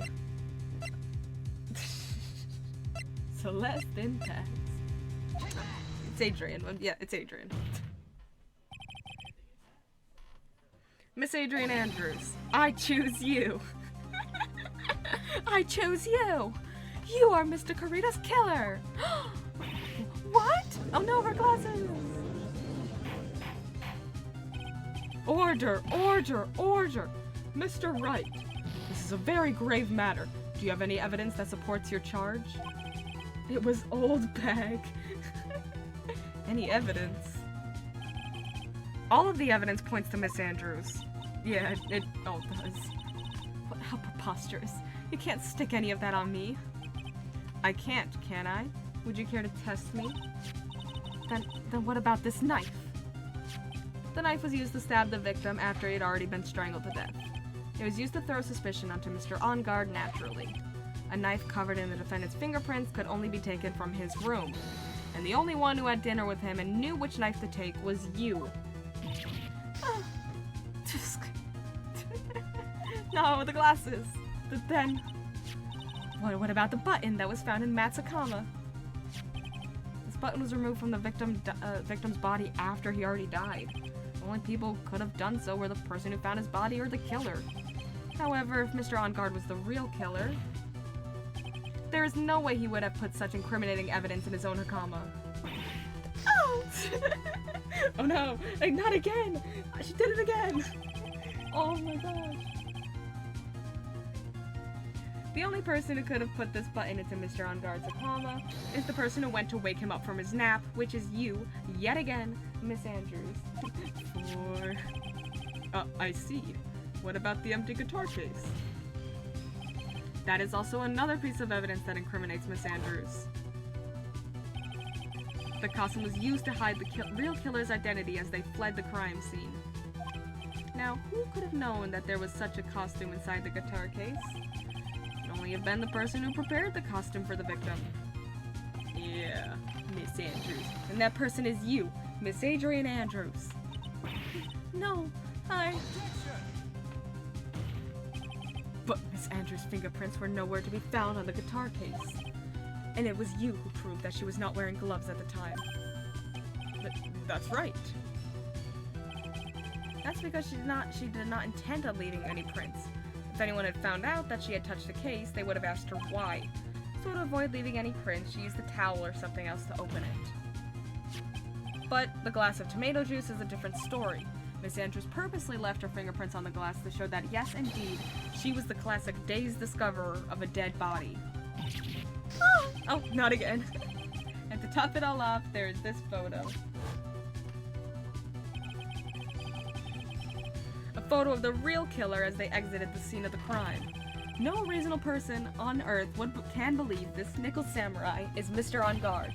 He would be much too short for his own costume if it was him. Speaking of how tall people are, Miss Andrews, You're also kind of short in stature, are you not? Kind of a short king. Please, stop. What's her prescription? This could get expensive. Well, Miss Andrews? Well, how about it, Miss Andrews? Got her this time. Miss Andrews? I refuse to testify. What was that? There's a law. It says I can't be forced to testify about something if it can incriminate me. Well, yes. You're the first person who's ever done this before. You're the only person who knows your rights. You are absolutely correct, Miss Andrews. The law does provide us with a way to avoid self-incrimination. She's pulling a Gant, 100%. By allowing a witness to not testify if the testimony can cause damage to themselves. What? Pleading the fifth is not something most people would think to do on the spot. This is unprecedented. Smart woman. Actually, thinking back to yesterday in Mr. On Guard's room. Adrian Andrews. Yes? Think hard about what we just discussed. Understood. All right. That's it. That's what Franziska planted this. That's when Franziska planted this idea into her head. She must have told Miss Andrews not to testify if things look bad. You did a good job proving everything up to this point, Phoenix. But there's still one thing you haven't done. Something I haven't done?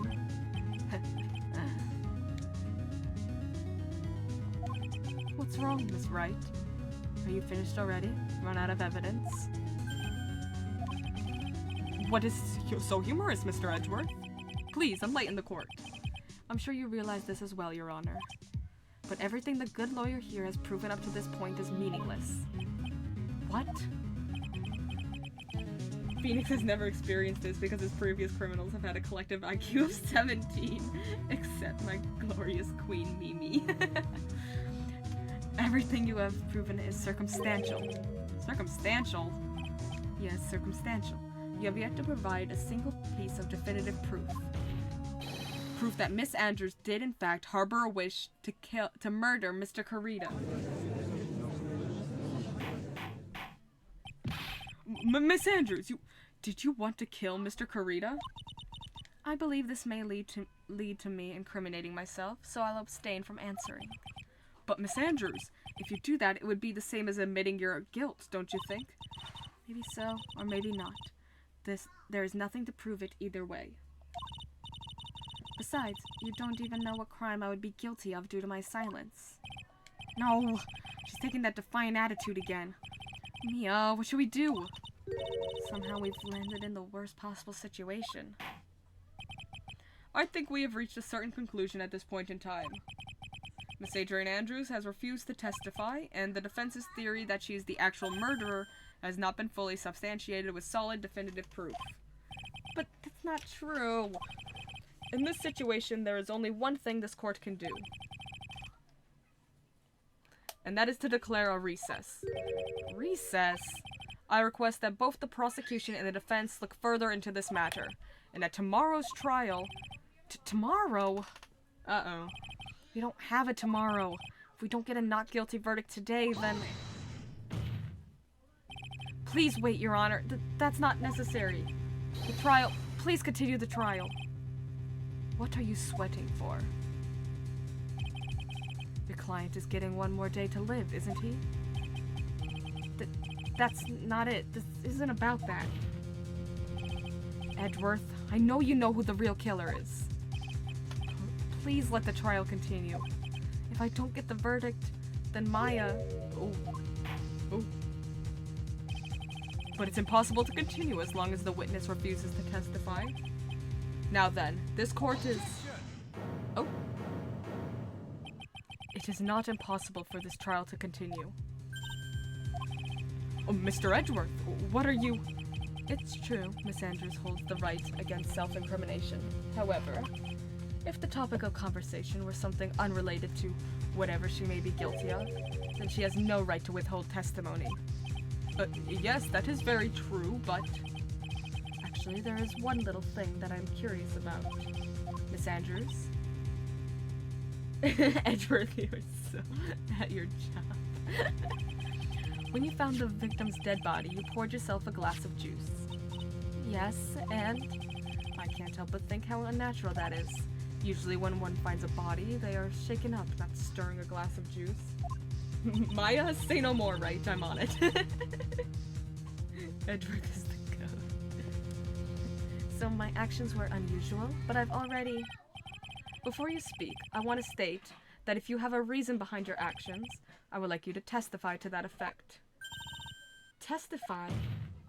Your Honor, I would like to request that the witness testify again as to what happened when she first discovered the victim's body.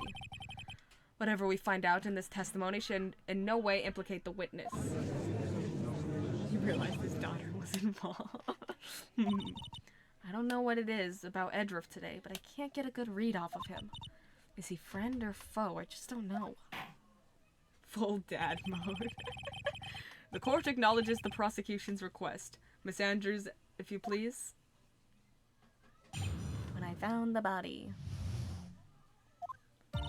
That glass of juice, I didn't really pour it for myself.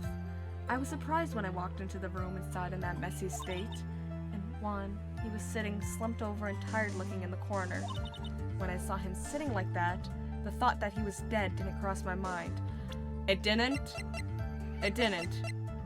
It didn't cross your mind that he was dead, despite the fact that he was that he was bloody and a knife was stabbed in his chest. Okay. Okay, ma'am. To be honest, I thought he had just fainted or something, so I went to pour him some juice. When I realized that he was dead, that's when I knocked the flower vase over. So you poured that glass of juice for the victim. Why didn't you just say so in your earlier testimony? I didn't think I needed to include something so trivial. Phoenix, please be careful here. If you can't find anything wrong with his testimony, then there's nothing left. I know. Edgeworth, what the heck is going on in that brain of yours? Now then, Mr. Wright, you may begin your cross-examination. I have a problem with what you said, ma'am. He looks very dead to me. Unless you are the one that stabbed the knife into him. There's no way anyone saw that knife sitting half a centimeter in a non-lethal spot and thought it was the murder weapon. So, you honestly didn't think he was dead when you found him? No, not at all. Even though this is what you saw when you discovered the body? What is the meaning of this? Isn't it obvious, Your Honor? There is a knife sticking straight out of Mr. Carita's chest. Anyone who saw the scene would have immediately thought that here was a dead man. That's, well, you see... I doubt a single person in the world would mistake this for someone who fainted. And then so nonchalantly go pour something to drink. Your point is? Miss Andrews, your testimony just now, it was all one giant lie. And your lie has proven one thing very clearly. That you are the real killer. No! No! Not true! Objection! Looks like the defense has somehow brought the ugly truth to light. The defendant, Mr. Matt on guard, is not guilty after all. But that's impossible. You're wrong. Miss Andrews, try to have some composure. It wasn't me. It wasn't me, I tell you. It was Matt, I swear it. He's the one who killed Juan. I'd have thought he slipped and fell asleep or something after he realized the knife wasn't gonna do anything. But you were the one who refused to testify, and your reason for not doing so, that you might end up incriminating yourself. But that's because... Miss Andrews, I will give you one last chance. What exactly are you hiding that may incriminate you? I refuse to testify. Then there is no need for this court to continue any further. Mr. Matongard's innocence has been clearly demonstrated. Is it over? Have we found the truth at last? What's wrong, Phoenix? Usually the real killer confesses his or her guilt. And now that I think about it, this is the first time someone hasn't. Now then, I would like to hand down my verdict for Mr. Matt on guard. Nope. Your Honor, the prosecution feels that it would be premature to pass down a verdict at this time. What? The reason is quite simple. This witness has yet to speak the absolute, real truth. The absolute, real truth? What are you... Witness, don't you understand yet? Huh? I don't know who planted this silly idea in your head. But as long as you protect yourself through your silence, Matt on guard will go free, and in his place, you will become the guilty party. Ooh. That's a lie. I don't believe you. What? I was told if I spoke, then it would be all over, and Matt would never be declared guilty. What in the world is she talking about? Has she lost it? I can't speak about it. I'm too scared. It's Franziska von Karma. Huh? Don't you remember, Phoenix? Miss Andrews lives by gripping tightly onto the words of another, because she doesn't have the strength to believe in herself. Then right now, Miss Andrews is... Yesterday, she was tossed a lifesaver by Miss von Karma. Don't say a word, no matter what happens. If you do, Matt on guard will be acquitted. Miss Andrews undyingly believes in those words right now and is clinging on to them. Then what should we do? This is the first time I've ever come across anything like this. What? My small brain. But Miss Andrews has to be the killer, right? All we have to do now is get her not guilty. That is my only priority. Ugh. It wasn't me, I'm begging you. Please believe me, I didn't kill Juan. Help. Please, someone help me. Mr. Wright. Yes, Your Honor? The court can't continue on like this. Therefore, I'd like to hear what you intend to do. What I intend to do? What am I supposed to do? What am I supposed to say? Right. I suggest you think very carefully about this. Think about what this witness did and what she did not do. And think about who is the real mastermind behind this crime. Who's the real mastermind? Isn't that obvious? There's no one else it could be except the woman crying over there. Right? Ooh. Come now, what will you do? What kind of man are you, Mr. Phoenix Wright? Ooh. Request not guilty verdict or force Andrews to testify. Oh, I want to know the truth. I want to know the truth. Force her to testify. I want to know the truth. I have to win a complete acquittal today. There's no way around that. But I can't bring myself to do it like this. Not when she's making a face like that. Juan did it himself. Miss Andrews, I would like to know what you are really hiding. Mr. Wright, are you sure you know what you're doing? Sure, Mr. On Guard would get an acquittal, but in his place he would be found guilty. Is this how you really want this trial to end? Oh, be quiet. How dare you? You're trying to trick me. That's enough. I commend you for trying, Mr. Edgeworth. However, it's clear that the defense's theory is the truth. You're wrong.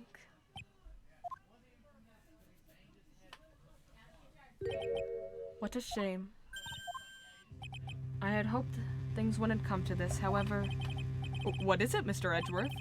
Miss Andrews, since you were absolutely refused to testify, it falls on my shoulders to disclose this to the court. Stop. Mr. Edgeworth? This witness, how should I put this? She has an illness. What? And because of this illness, she's tried to commit suicide in the past. Stop. Please stop. No matter how much you want to hide it, it's no use. I have the evidence right here. That's...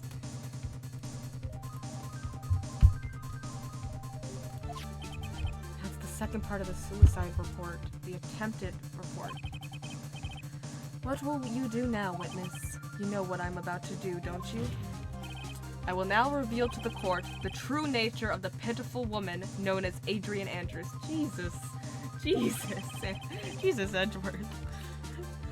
The secret of her dependent nature. Having other people know about it scares her more than anything else in the world. Please stop, I beg you. If people find out, I'll... Oh, so icky. This case is icky.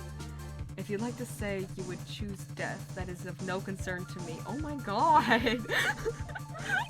Edgeworth, how can you be so cold? That's so mean. What the hell? However, before you die, I will pull the truth from your still breathing lips, no matter what I have to do. So, will you tell the court yourself, or shall I? Either is fine with me. I don't like this. Bring back Mo. Please, Mo, come back with your jokes. I'll talk, but please, help me. Oh. Nothing matters anymore. Oh. Oh. When I first saw him, I really thought he had faded, honest. When I realized he was dead, that's when I formulated my plan. Once I made sure there was no one else in the hallway, I made a dash back to Matt's room. Then, I stabbed Juan's dead body with the knife and ripped off the button. Just when I finished and was returning to Matt's room, I had a bit of an inconvenience. That's why I ended up using the nickel samurai costume. Oh. Stab the body with the knife? But why would you do that? Isn't it obvious? To pin the blame on a certain person. A certain cowardly man. What do you mean by all this?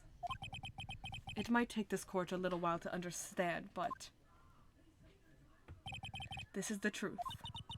The real killer is Matt, that scumbag of a man. I'll never forgive him. He's trying to escape his guilt again, just like last time. Last time? So, Miss Andrews stabbed the victim, Juan Carita, in the chest with the knife. However, she didn't do it with murder in mind. She did it with the intent of framing Matt on guard for the murder. And this is her crime. Ooh. What? How is this possible? I mean, wasn't Miss Andrews supposed to be the real murderer? That's how these cases go. I didn't do anything, girl. She's after you, Matt. She's after you. Mr. Wright, please get over your shock and commence the cross-examination. Don't say my crime in quotes. Tampering with a crime scene is still a crime. But you could tell from the state that the room was in that there must have been a fight. Are you telling the truth when you say you did not know he was dead? He had a scarf tied around his neck, but that scarf is part of the Jammin' Ninja's costume, so I didn't think anything about it was strange. His head was also tilted down a bit, so I couldn't see his face that well. That's why I thought I'd wake him up and went to pour the juice.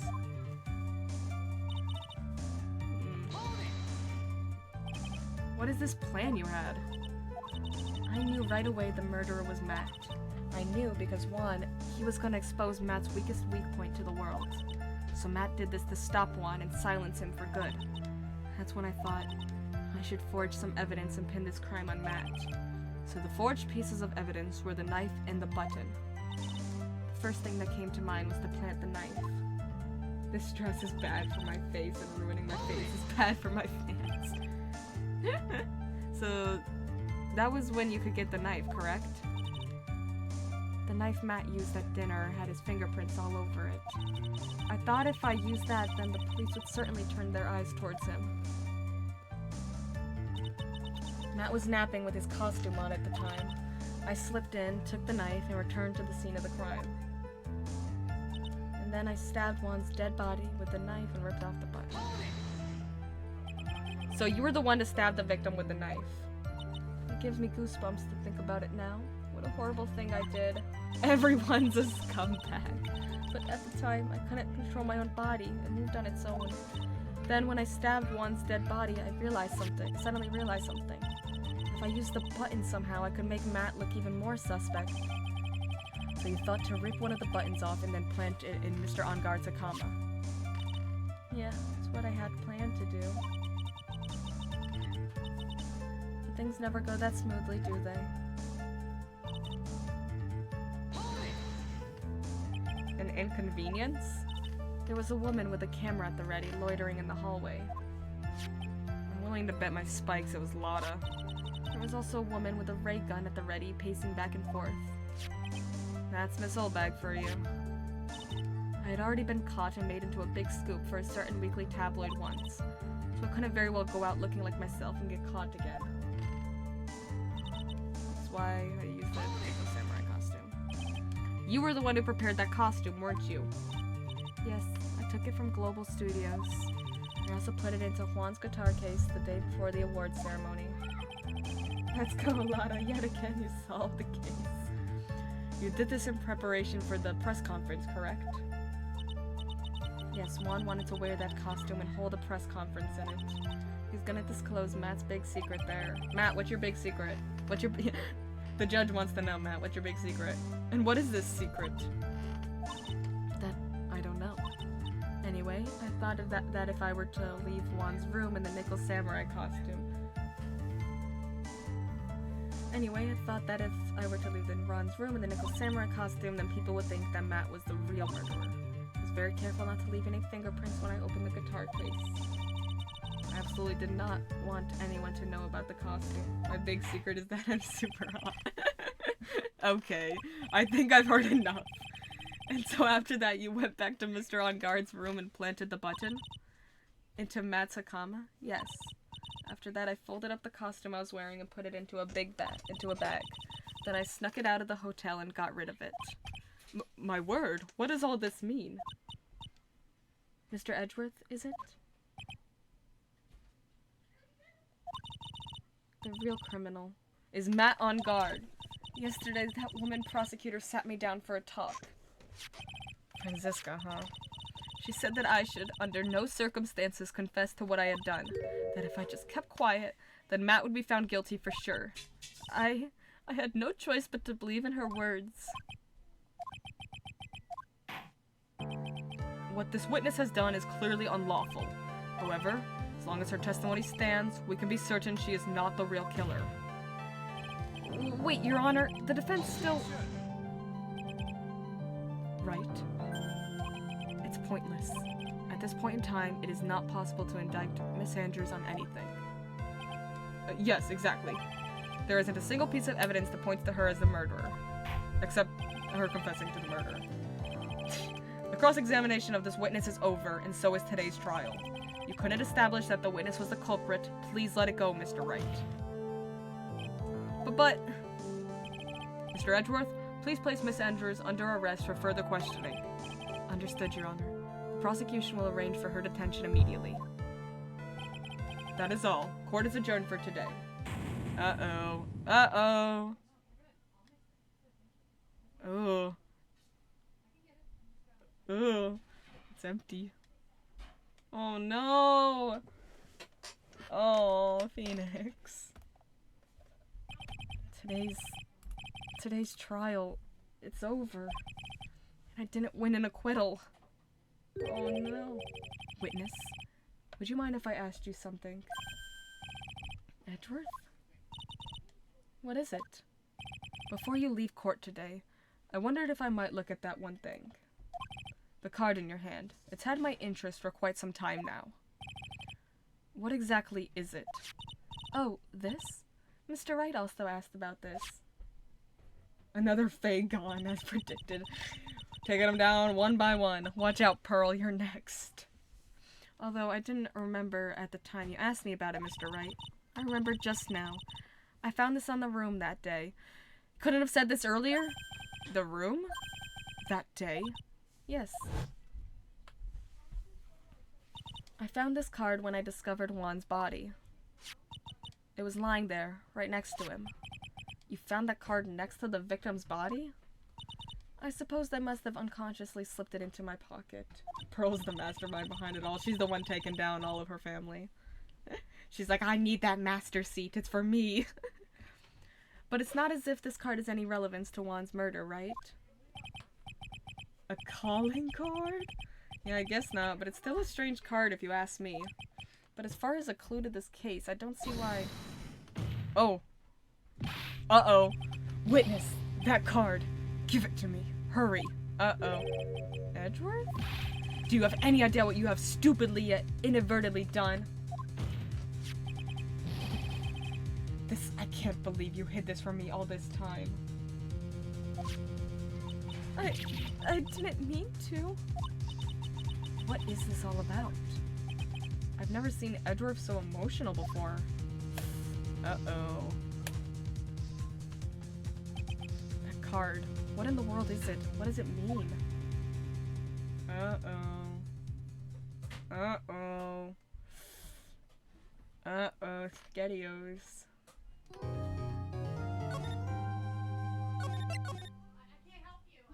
The true criminal is Joker personified. And Maya's dead. No, Maya! Maya, no! Mystic Maya! Mystic Maya! There, Pearls. This is the symbol of the family. I can't take it anymore. Look, it'll be alright. You're my new sidekick now. You're a lawyer now, Pearl. Everything might still work out.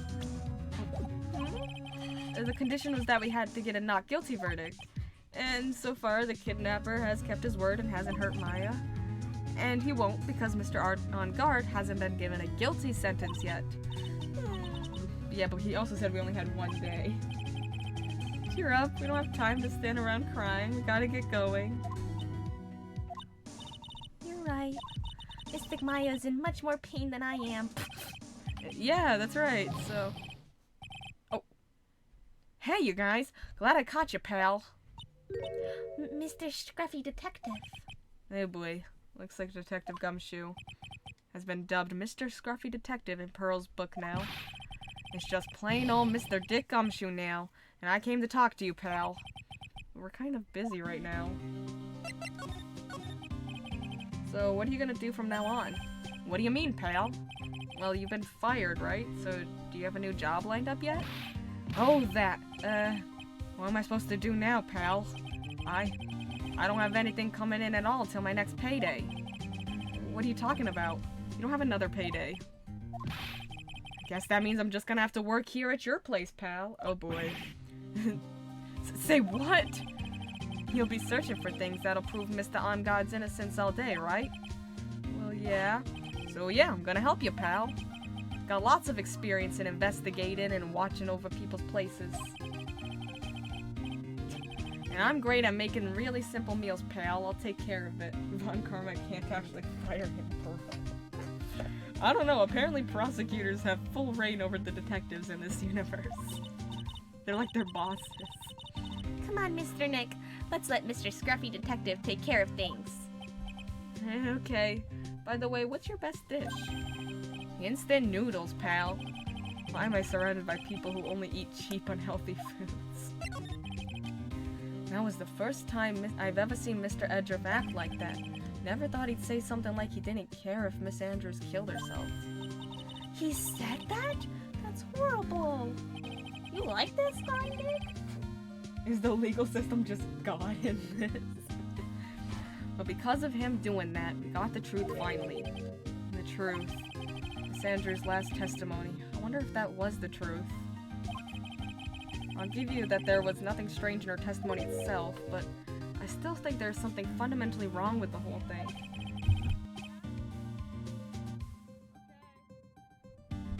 Give 1 sec.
OMG, hi Matt on guard. Anyway, we're back. You mean that thing, pal? Why would she want to... No, I mean, almost need to frame Mr. On Guard. I couldn't figure that out from anything she said all day. Then you're saying that testimony was a lie? Not a lie, per se. It just feels like there's more here than meets the eye. Well, that's what Mr. Edgeworth would like us to believe. That's such a dirty trick. Even that woman prosecutor was better than that. Franziska von Karma. Speaking of Miss von Karma, do you have any more information on her condition? Wasn't she shot this morning? My real name is On Guard, not Matt. I'm gonna only call you On Guard from now on, okay? Miss von Karma was shot today on the way to the trial by a pistol, pal. But she's gonna be fine, right? I mean, Edgeworth said she was in stable condition, but... Well, she was shot in the shoulder, so she's okay and still hanging in there. They should be done taking the bullet out, so she's probably resting at the hospital. I can't believe she got shot in the shoulder just like her dad. That's actually crazy. Which one? What? Are you gonna visit her, pal? No, I was just kind of thinking about it. Hey, you've actually got a heart, don't you? She looks like she was on the... she was being tortured to death, not being able to go to the trial today. So maybe it'd be good for her if you went and let her whip you for a bit, pal. Let's go let her whip us, Mr. Nick. Pearl, never say that again. No, I'm definitely not going. Let's see. The name of the hospital. Oh yeah, the Hardy Clinic. Oh god, please not again. That name sends a chill down my spine. Me too, Phoenix. Well, I guess it can't hurt to stop by and say hi.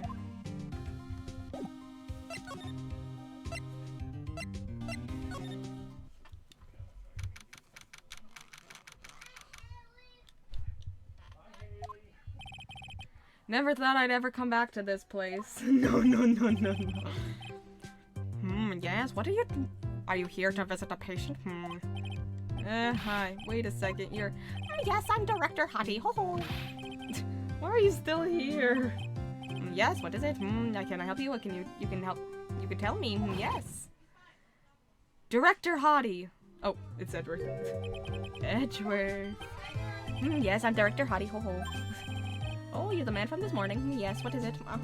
Leave now. Kill him. Director, Franziska. How is Franziska von Karma? You don't need to worry. Yes. She's in good hands. Because you see, I'm personally taking good care of her. Yes. Yes, and that thing at surgery, it went well. You have my gratitude.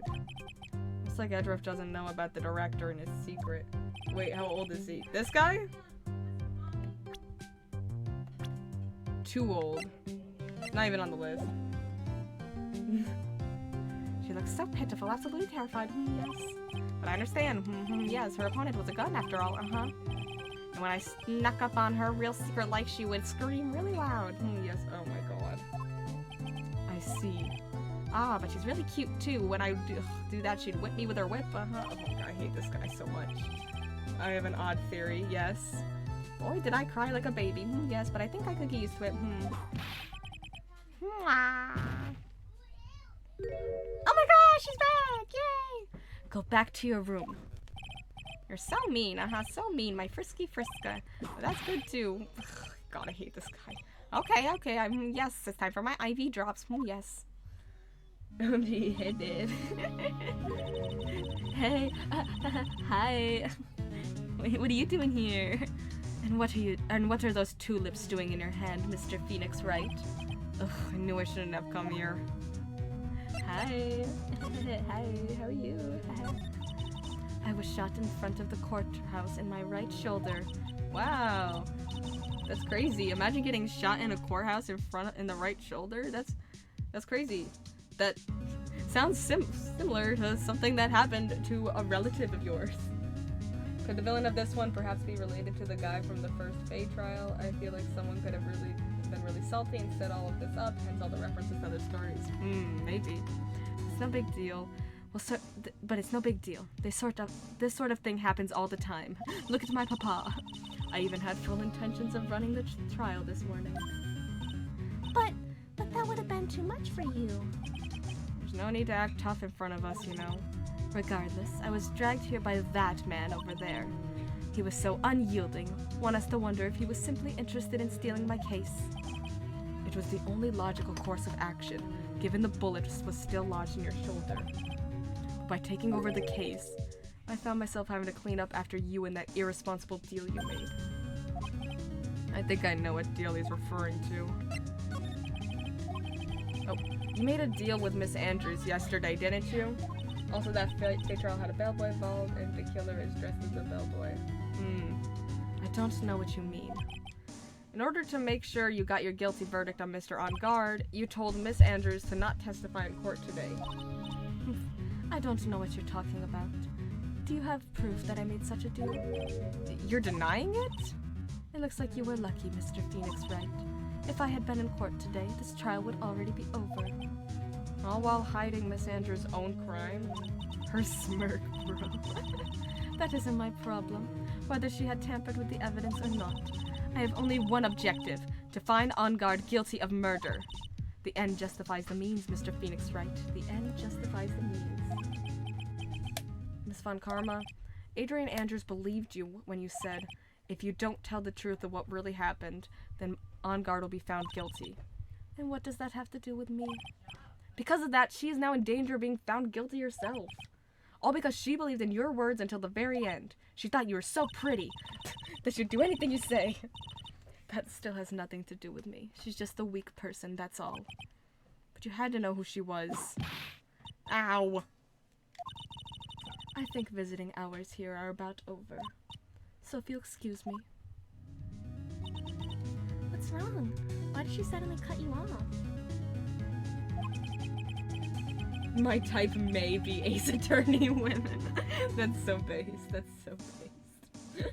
There's definitely something big going on here considering all the similarities or returning characters in the kidnapping. Probably because she thinks I had the advantage in that argument. Edgeworth. Hi. Hi, boo. What happened today at the trial, Edgeworth? That was not like you at all. I mean, I know you knew about Miss Andrews' condition. I have words about that scene that I cannot say in this chat.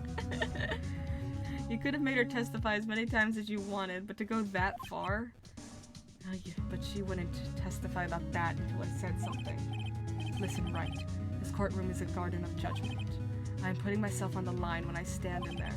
And that's why I made the witness do the same. It's only natural. By the way, Edgeworth, you were really angry in court today. That's rare for you. Witness, that card. Give it to me. Hurry. Do you have any idea what you have stupidly yet inadvertently done? I can't believe you hid this from me all this time. That card, what in the world is it? You mean this? Listen, Wright. This is top secret information. You absolutely cannot leak this. A special investigations team has existed for a number of years. Few know of it. I understand. Their task is to find the owner of this card. A man called Shelly the Killer. And just as his name states, he is a killer, an assassin, the best at that. An assassin? Picture card was placed next to the victim at the time of the murder. Miss Andrews was carrying it. So who is this Shelly the Killer? The Killer is the name of a long-standing line of assassins. They're like, we should really do something with this last name we have. Ooh, someone hired an assassin. Long-standing? The name first appeared about 100 years ago, I hear. Shelly is the professional name of the third heir to the Killer name. So because his professional name is Shelly, he leaves cards with a shell on them? He has a habit of making sure to leave a card by the body of his victims. Why would he do something like that? You think it is a part of his duty to his clients. His duty? If he leaves a card, then his clients can be assured it was he who killed the victim. It also serves as insurance against any charges being pushed onto his clients. I see. The killer values the trust between his clients and himself above all else. Seems that this is one honorable assassin with a moral conscience. I guess that even honorable assassins can exist. So you think this assassin, you think he's the one who did the killing in this case? I bet Matt hired the assassin and then slept through to give himself an alibi, which is why Adrian Andrews is so adamant he's the killer, and why the killer is so hell-bent on getting on guard not guilty. Ooh. It would appear that way. The discovery of the card basically confirms it, wouldn't you agree? Shelley the killer, huh? I wouldn't think so, only because of the lack of psyche locks, which I mean there were a lack of. Yeah, there wasn't any. I noticed something at the trial today. You were behaving in a very strange manner. Is something the matter? I guess I should just tell him now. I'm in love with you. Oh, Maya. She's been kidnapped. Kidnapped? What does the kidnapper want? An acquittal. I see. I had no idea. I will prepare a rescue team as soon as possible and resolve this by tomorrow. Really? Did you hear that, Mr. Nick? Mr. Edwards is gonna... Stop trying to console me, Edwards. I don't need your pity. Oh my god. Mr. Nick? There's no way you can find her. We don't have even a single lead to go on. There's only one way to save her. I have to get an acquittal somehow. It's the only way. Right. Listen. You need to know something. Juan Carita was killed by Shelley the killer. And the client who ordered the job is Matt On Guard. Your own client. Please stop. I can't listen to you. I can't believe that. I see. Well, if you want to continue your investigation, you will need this. What is it? The hotel right now is restricted to police personnel only, as we are looking for any clues that might lead us to Shelley the killer. Mainly the fact that the condition for Maya dying is On Guard being acquitted. Yeah. But if you take this with you to the hotel, I'm sure they will let you enter. Retrieve from Edwards allows bearer to freely investigate the crime scene. In any case, I must attend the preparations for Maya's rescue team. We'll meet again, if anything should happen. Now if you'll excuse me. There he goes. Mr. Nick? Do you think Mr. On Guard hired an assassin? No way. I mean, he doesn't have a psyche lock. Yeah, I guess not. Maya, please. All I ask is you make it home safe and sound. Oh, we're back with Maya. Heh, I guess even kidnappers can be a little clumsy. Clumsy enough to drop a card like this for me. And even though he said he was an assassin, I bet he's just making that up, like how Nick does with everything in court.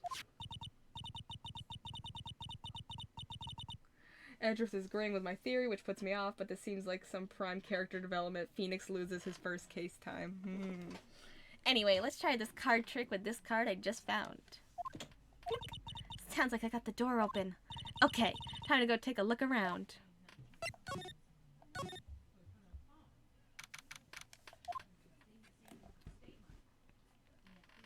Ooh. What is this place?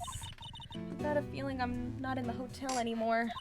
Are those videos over there? Well, I'll worry about that later. For now, I should be looking for clues. That way, I can show them to Sis and maybe get out of here. Oh. That's weird. What's a figurine doing on a sofa in a place like this? I think it's a bear. Aw, how cute. But it's got a lot of cuts and slits on it. I wonder if that's some kind of puzzle or something? I genuinely don't think it's Andrews. Wait, is her name Andrews? Yeah. It's, Adrian Andrews, yeah. There's a framed picture sitting on this coffee table. It's a picture of a woman. She's kind of pretty. Hey, looks like something's written here. Is that Celeste? Oh, yeah. I think it says, with love, Celeste. Oh, well. A bear! It was the circus ringleader! I bet this could be a clue. What is this, an antenna, I guess? And this is a VCR? Sure, a lot of electronic gadgets here. What is an antenna doing here? Hmm. Ugh, Locked, of course. It doesn't look like I can use this card to open the door. Just crawl through the little doggy door. There's a little hole at the bottom of the door. If only I was a little skinnier, then maybe I'd be able to crawl through here. You really couldn't. I doubt it. Oh, this simply will not do. I cannot have you wandering around at will. It seems that your Mr. Wright is truly concerned about you. Yes? For now, I would suggest you remain cooperative. If you cannot, there are ways in which I can help you. I keep going back to willpower's being evolved. Out of everyone he comes across as the oddest of them all. The only reason he has been in this story is the matter of him previously being the Steel Samurai, but I feel like there's more to it. Wait, you mean... Dead men tell no tales, is how the saying goes, correct? Dead? I'm almost certain I told you on our first meeting. I am an assassin. No way. You're lying. I mean, an assassin? People are not always who they appear to be. Ugh. Nick! I think I heard someone yelling my name. Mr. Nick? Yeah, Pearls? Got caught up in my thoughts about Maya's situation. Mr. Edgeworth has left, you know. I guess for now I have no choice but to believe in Mr. On Guard. But I think I should listen to his story one more time. Alright, let's get going too. Okay. Oh, hi Gumshoe. Forgot you were there. Okay, let's go see On Guard. I'm sorry, but visiting hours are over for today. Aww. Ugh, I have too many questions I need to ask. I'm sorry, but I'm Phoenix Wright, a lawyer for one of the... You're Phoenix Wright, you say? Oh yeah, there's a message here for you. A message? It's from Matt On Guard. Ah, here you are. What did he write? Is it something really important? Like something is definitely running deeper than we realize. Yeah. I don't know. Well, let's see what it has to say. To Mr. Lawyer Dude, I've got something really important to tell you. Why do I feel uneasy all of a sudden? Ooh. Oh, Mr. Wright. So actually I have a favor to ask of you. I have this cat named Shu. I didn't put out a lot of food when I left the house, so he's probably hungry. Do you think you could drop by my house and feed Shu for me, dude? My house is just a little ways down from the hotel, alright? Okay. This is terrible! Let's hurry, we have to feed his cat. I'm sure poor Shu's stomach is growling by now. Who the hell names a cat Shu? To be fair, my grandmother had a cat named after Boots, so... I'm sure poor Shu's stomach is growling by now. Yeah, I guess. Please feed my cat Shu. My house is just a little ways down from the hotel. Matt's note jammed into a pocket. Client's request is a request. Guess I should go check up on his cat. Okay.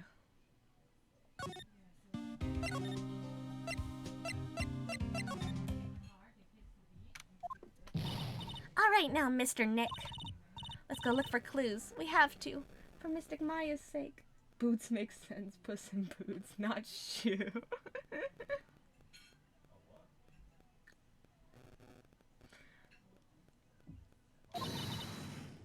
You shall not pass. Oh god. Miss Oldbag. Don't devalue my name and turn it into a gasp, you spiky-headed pettifogger. Because of you, I've been made to look like the bad guy again, although I did get a piece of gum from Edgy Boy just as he promised. But what I really wanted was something much more valuable. I wanted Edgy Poo's heart for all mine. It's all your fault. You've awakened the wild beast inside of this old bag.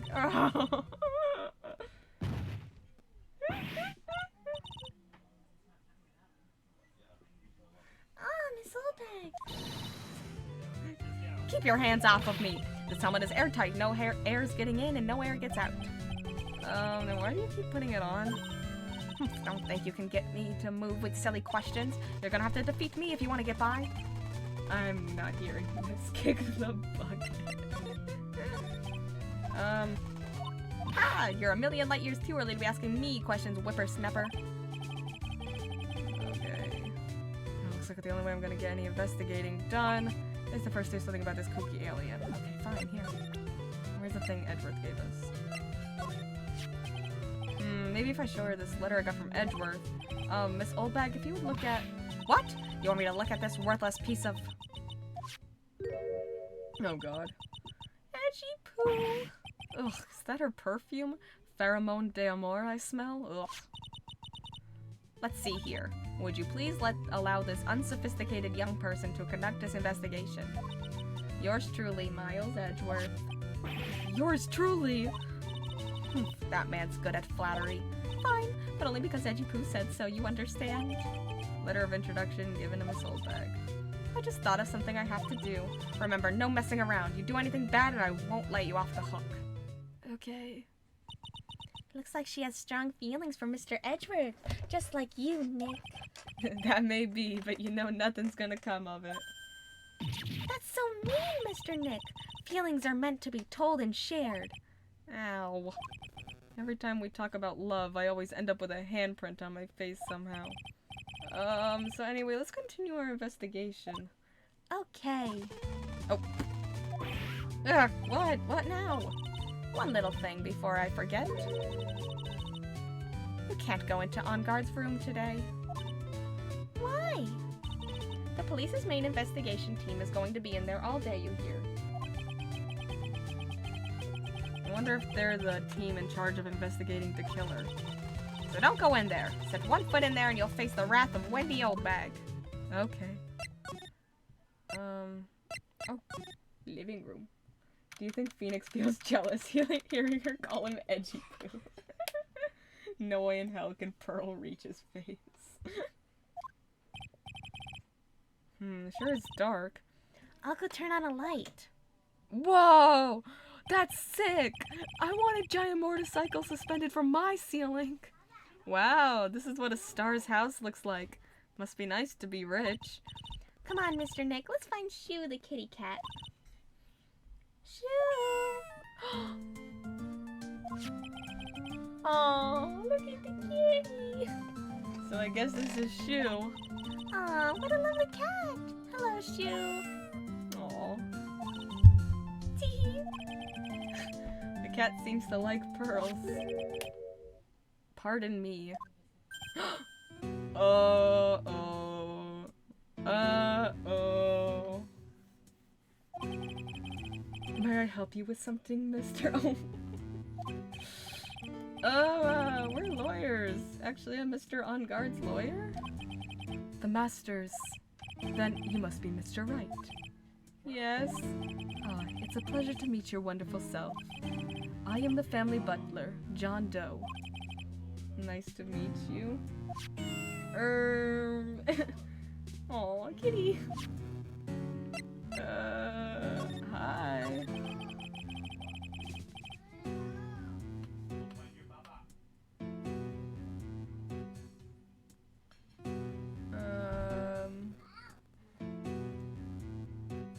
You know all sorts of things about Mr. On Guard, right? Honestly, sir, I don't believe my master is capable of such a foul deed as murder. And, anything else? No, not especially. It is not appropriate for a lowly servant to speak of the master or his affairs. Oh yeah, John Doe, what a believable name. Not typically butler-like, as it were. Mr. Doe, how long have you served at this residence? Well, sir, I would have to say maybe about 1 year. And, anything else? No, not especially. Please remember to add the horror tag next time. You got it, you got it. It is not appropriate for a lowly servant to speak of himself and his affairs. You know, I would have thought Mr. On Guard the kind to have a maid over a butler. Phoenix. That's a very cute cat you've got here. It is my duty to take care of him. The master rather fancies Shoo. And, anything else? No, not especially. It is not appropriate for a lowly servant to speak of the family cat. Well then, I guess I don't need this piece of scrap paper anymore. Matt's note crumpled into a ball and thrown away. Well, I'm afraid I must take my leave of you now. Well, we should probably get going ourselves. So young and yet already so accomplished, a master of law. But there's also a lot to be proud of in being a butler, in charge of a house and all. Thank you for the compliment, sir. People are not always who they appear to be. Now if you'll excuse me. Ugh. A giant bicycle is flying through the air. That bicycle, Pearls, is one where you don't have to pedal and it moves on its own. It's magic. Really? Wow. Sorry to disappoint you. It can't fly. Oh, that's too bad. There's a small door at the bottom of this bigger door, Mr. Nick. I bet it's for Mr. On-Guard's cat to use. Oh, you mean Shoe? The door, it's locked tight. Well, I guess that's to keep nosy people like me from entering it. Or nosy people from leaving. It looks kind of like the door that Maya's on the other side of. Oh, he's dropping hints. Why would Phoenix need a feed shoe then? Yeah, that's weird. Oh, there's a giant cooking hearth here. It's actually a fireplace. How are they different, Mr. Nick? You know, I've never actually seen a hearth before, if I have to think of it. You should come and visit Faye Manor then. I'll show you one when you do. Okay. Alright, bye. No, this is like so insanely incriminating.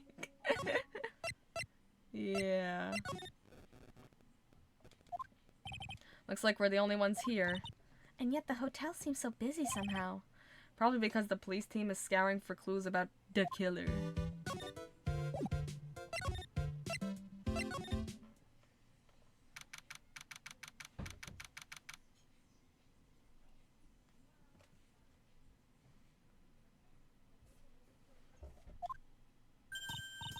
Hey, city boy. Lotta, you're still here. Wrecking course. An investigative photographer eats or starves on her ability to snap up the scoop, yeah? And this hotel just has that aura of scrutiny. You know, like something's always about to happen. But do you have a camera? Wreck given. Photographers gotta have cameras out the ear like corn to be a real pro, you know? So I'm hanging around here. Speaking of cameras and feet in the mouth, do you have mine, you bread thief? Why can't you drop that thief thing already?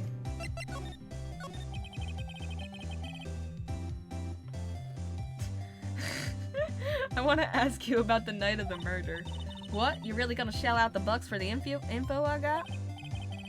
Lotta, you were loitering in this hallway in the night of the murder, were you not? Well, kinda, but brace yourself, Phoenix. Here it comes. I didn't exactly hang around the entire time, you know. Followed a few stars around, got a few autographs, shook a few hands, had a soda pop with a few of them too. Looks like she wasn't here the entire time that night. The security lady also wasn't in this hallway the whole time either. Guess this means there's no one who can tell us who came and went that night. So, about the note that was inside your camera case. Oh, that ditty I wrote? Yeah, oh, can I see what was written? You mean you know what was written?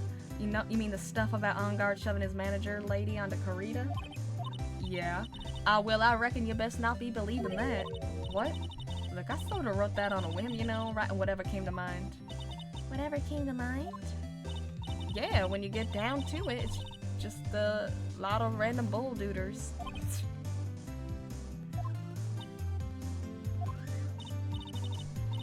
Hey, what's with there? Why you staring at me like my grandpa used to? Hey, why do you look like you suddenly got older too? Or am I just shrinking here? She looks like she got younger, actually. I genuinely love Lotta. She's so happy. She just has so much whimsy and optimism in her heart. Camera. My baby. My $1,600 baby. What's with that red-coated prosecutor anyhow? That guy told me it was evidence and refused to give it back to me. Well, that's kind of how it is. Hey, you're that redcoat's friend, ain't you? Put in a few good words for me and get my camera back. You want me to do what? Listen, nag the guy real good for about 5 hours and I'll guarantee he'll give it back. Why don't you do your own dirty work? Well, I reckon it's time for me to get going. Tabloid photographer without a camera is just a tabloid, huh? Yeah, I guess so. Keep yourself together out there, you hear? I'm coming to see you in court tomorrow. Okay, I'll see you then. And you too there, little one. Keep up the good work, okay? Okay. Don't be picky about your food now. Okay. Make sure you do all your homework, you hear? Okay. And if you happen to find yourself a camera, make sure to bring it back to me. Would you please just leave already? The bears. Okay. Mr. Nick. What is that otherworldly, ghastly moaning? Lotta definitely sees the main characters around and runs up to them to catch them. Ooh, okay. I hate evil ghosts. I don't think it's a ghost. Maybe it's a demon? Excuse me? Watch who you're calling a demon, brat. Zoinks! It's the alien! You got me making headcanons. This is new to me. So, Yes. Who are you calling an alien? it's just you, Miss Oldbag. What are you doing here? What's wrong with you youngins today? I come down here to pay my respects to my poor Juan, and you're disturbing me. Please talk to me about the night of the murder just one more time. I talked about it plenty at the trial. I was fooled, tricked, deceived by that fraud of a photographer and her note. She was loitering around here with that imbecilic look on her face. With that imbecilic look on her face? Okay, got it. And now hold on a second there, you little pipsqueak. Wait, was the Juan the bear-obsessed guy? Oopsies. Yeah, Juan's the bear guy. Oh, alright. Now I've seen everything. But you know, I was working that night too, doing my job, minding my own business. So it's not like I had to waste time standing around the whole night. I was wondering if you could tell me a bit more about Mr. Kurita. Why was there a bear in the assassin's room then? Oh, I don't know. He was the most popular star, you know, especially where it counts in my book. But I heard that he was lagging behind in the polls against Mr. OnGuard. Well, that's just a recent thing. Bad luck and all that, you know. But he was going to become an even bigger star than he used to be. Just look at his mountain of presents. It's a show of the mountain of feelings all his fans had for him. Yeah, the mountain is pretty big and certainly nothing to shake a stick at. Mr. Nick? What is it, Pearls? The presents, they're all bears, right? Is this a bear? She's got a point. There isn't a single thing here that isn't a bear. All of Mr. Kurita's presents from his fans seem to be bears. Oh, that's because you can't think of Juan without thinking about bears. Bears? Why bears? You don't know? When my dear Juan was training, he fought barehanded with a bear. They refused to give in and let the bear win, but after the fight, they became friends. Wow, what a heartwarming story. Look, it's just like in those young people's dramas. I can see those two tuckered out, bound down by a river going, "Heh, you sure can fight. You too, bub, you too." Did all that really happen? It's in his biography, bub. What a load of crock. So ever since then, fans have been giving him bears as presents. Yeah, nice. Bears. I'm Uncle Bear, and I say it's barely 8 o'clock. What is that infernal racket? It's one of the presents going off. Sounds like it's already 8 p.m. Way past your bedtime. Ugh, that startled me. I thought I was gonna die for a second. 8 p.m. That's the time when the awards ceremony ended that night, remember? Time sure flies. Hard to believe it's been 2 days since the ceremony. Oh. The transceiver. Hello? Hello? This is not a phone. Maya! How is Maya? You haven't heard her, have you? It seems you were not able to fulfill your end of the bargain, Mr. Attorney. Uh-oh. I have heard the news. So it would seem my present did you no good. No! Mystic Maya! Mystic Maya! One more day, please. All I ask for is one more day. I'll get a not guilty verdict for sure this time. Please? I suppose if I must. I need that acquittal more than anything else after all. Please, please let Maya say something. I want to hear she's alright. Alright. Oh, then a little... What is with the static all of a sudden? Hello? Hello? It seems bad. His connects. Damn it! Did the transceiver just suddenly break? Oh, excuse me. What is your theory? What happened? I don't know. All of a sudden it became nothing but static. Oh, Mystic Maya. Mystic Maya. Why did the transceiver suddenly break like that? I should probably have an electronics expert look at it. The sooner the better. I know, just the electronics expert.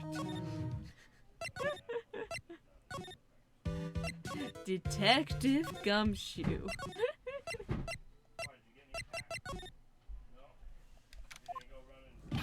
Hey, welcome back, pal. Thought I'd make you a little something for dinner. That's nice, thanks. A rich man's luxurious full-course meal. Out of a can, that is. I'm sorry you went through all the trouble to cook, but I don't have time to eat. Oops, looks like you don't have a can opener, pal. Gotta be kidding. And here I thought he had already whipped something up. Oh, I know. There's one way I know how to be helpful. Ask me about anything you want, pal. Go ahead. Since he's here and offering, I wonder what I should try asking him about. This transceiver just broke. The transceiver? Oh, Mr. Nick, you should ask Mr. Scruffy Detective about that thing. Yes, that's what I'm doing. What thing? It might be possible, even if it's very unlikely, that he is a butler, but he's also an assassin in his spare time. Isn't it possible he wanted to help his employer with his rivalry, hence why he's desperate for him to get out scot-free since his employer didn't know? Oh yeah, this thing just up and broke all of a sudden. It broke, pal? When I was talking to the kidnapper, it just suddenly broke into static. Look, it sounded like this. I don't hear any static, pal. Huh? Maybe it fixed itself? That's strange. I'm sure it was making a loud static noise. Maybe. Maybe what? Maybe it was electromagnetic interference, pal. Electromagnetic interference? So what is electromagnetic interference? Something that happens when a radio wave gets mixed up with another signal, pal. Could I, do a little other suggestion? Yes, please. Oh, when you put it that way. I don't understand what you're talking about. Like, for example, when a cell phone goes off near a computer screen. The stuff on the screen gets kind of fuzzy and starts acting funny, right? This is so dated. Huh? Computer? No, it's like when you use the dryer next to the TV and the screen starts looking weird. Oh yes, the TV does do that. Oh, so that's what you're talking about. Matt just hasn't paid bro yet and he wants his money, so he needs him free. So he seems amazingly happy at being able to understand this. So the room you were in when that interference to the transceiver happened, there's gotta be something there that's sending out very strong radio waves, pal. Something like a listening device or something? Ah, hey, speaking of that, where were you when it happened? We were in Mr. Carita's room, the scene of the murder. What? That's it. I'm gonna sneak into the precinct and get a bug sweeper. I'll meet you at the crime scene later, alright, pal? Wait, Gumshoe? Oh yeah, baby, it's investigating time. I'm on fire, pal. My fingers are itching to go. Yeah! Okay. We should get to it going too, Mr. Nick. Alright, let's go. Alright. Let's get down there. Oops. I just went back to my office.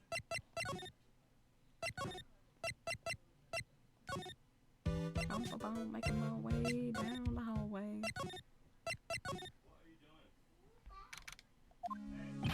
Hey, you're finally here, pal. Sorry to keep you waiting. Do you have the, bug sweeper? Well, you see, I got busted trying to sneak in, pal. And suddenly I'm staring at the precinct doors. From the outside, I mean. So yeah, I couldn't get one of the police bug sweepers. What do you mean you couldn't get one? We need that item. Hey, calm down, pal. I didn't say I didn't get one, just not the police's. Wow, so this is a bug sweeper. Looks a little broken. Hey, this was made when I was in elementary school, pal. Oh, by who? Me, of course. Seeing this sure brings back memories. One of the bears is definitely bugged though. Oh, 100%. That's what I'm gonna aim for, is looking at the bears. Hey, don't look down on it, pal. Sure, it looks a little beat up, but I put my heart and soul into building this puppy here. Your heart and soul? It'll work. Trust me, pal. It'll do the job. But you can't set the sensitivity. It's gonna beep at anything that gives off electromagnetic waves. But isn't it better that way? Oh. Well, anyway, since I brought it all this way, might as well give it a whirl, right, pal? I'm getting that sinking feeling again. Okay, now I'll tell you how to use this baby. There's a listening device or some other bug hidden in this room, pal. Maybe the clock? It's funny how that's the one that could point it out to us. Oh yeah, we'll definitely check that. I also want to check out this little robot one. So we're gonna find it, right? Right, now first let's turn the sweeper on. Next, move the sweeper around the room and give a real thorough look-see, pal. The sweeper will let you know how strong of a signal it's picking up, so keep an eye on it, okay? Once you find something that's giving off a lot of radio waves, press enter to lock onto it. There's a lot of things here that's going to give off radio waves, so let's take a good look at anything and everything that seems suspicious, okay, pal? Alright, I'm gonna go stand outside and keep an eye out. Give me a yell if you find the bug. Got it, pal? Got it. Oh, what a lovely bear. Oh my god. Oh! Ah, this must be one of those fancy bear-shaped toy robots. It's a robot? It's a real robot? Yeah, it's a real one. Mr. Nick? Yes? How many horsepowers is it? How many horsies? Horsies? Well, look, it's a bear, so, okay, not that one. I'll check the clock. Well, it certainly looks like an alarm clock. What's wrong? Why do you look troubled? Just can't imagine the listening device being inside of this alarm clock. Just, sort of reminded me of something that happened a long time ago. Oh. Well, anyway, it looks like the listening device isn't in here.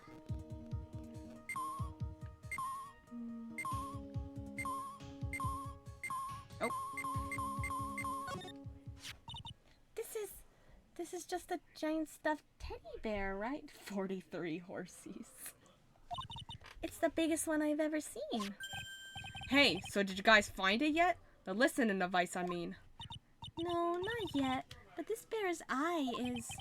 Let's see. A perfectly normal stuffed bear with some really strong radio waves. Sounds like you found the device to me, pal. Oh, we got it. Let's dig this big fella's eye out and see what we got.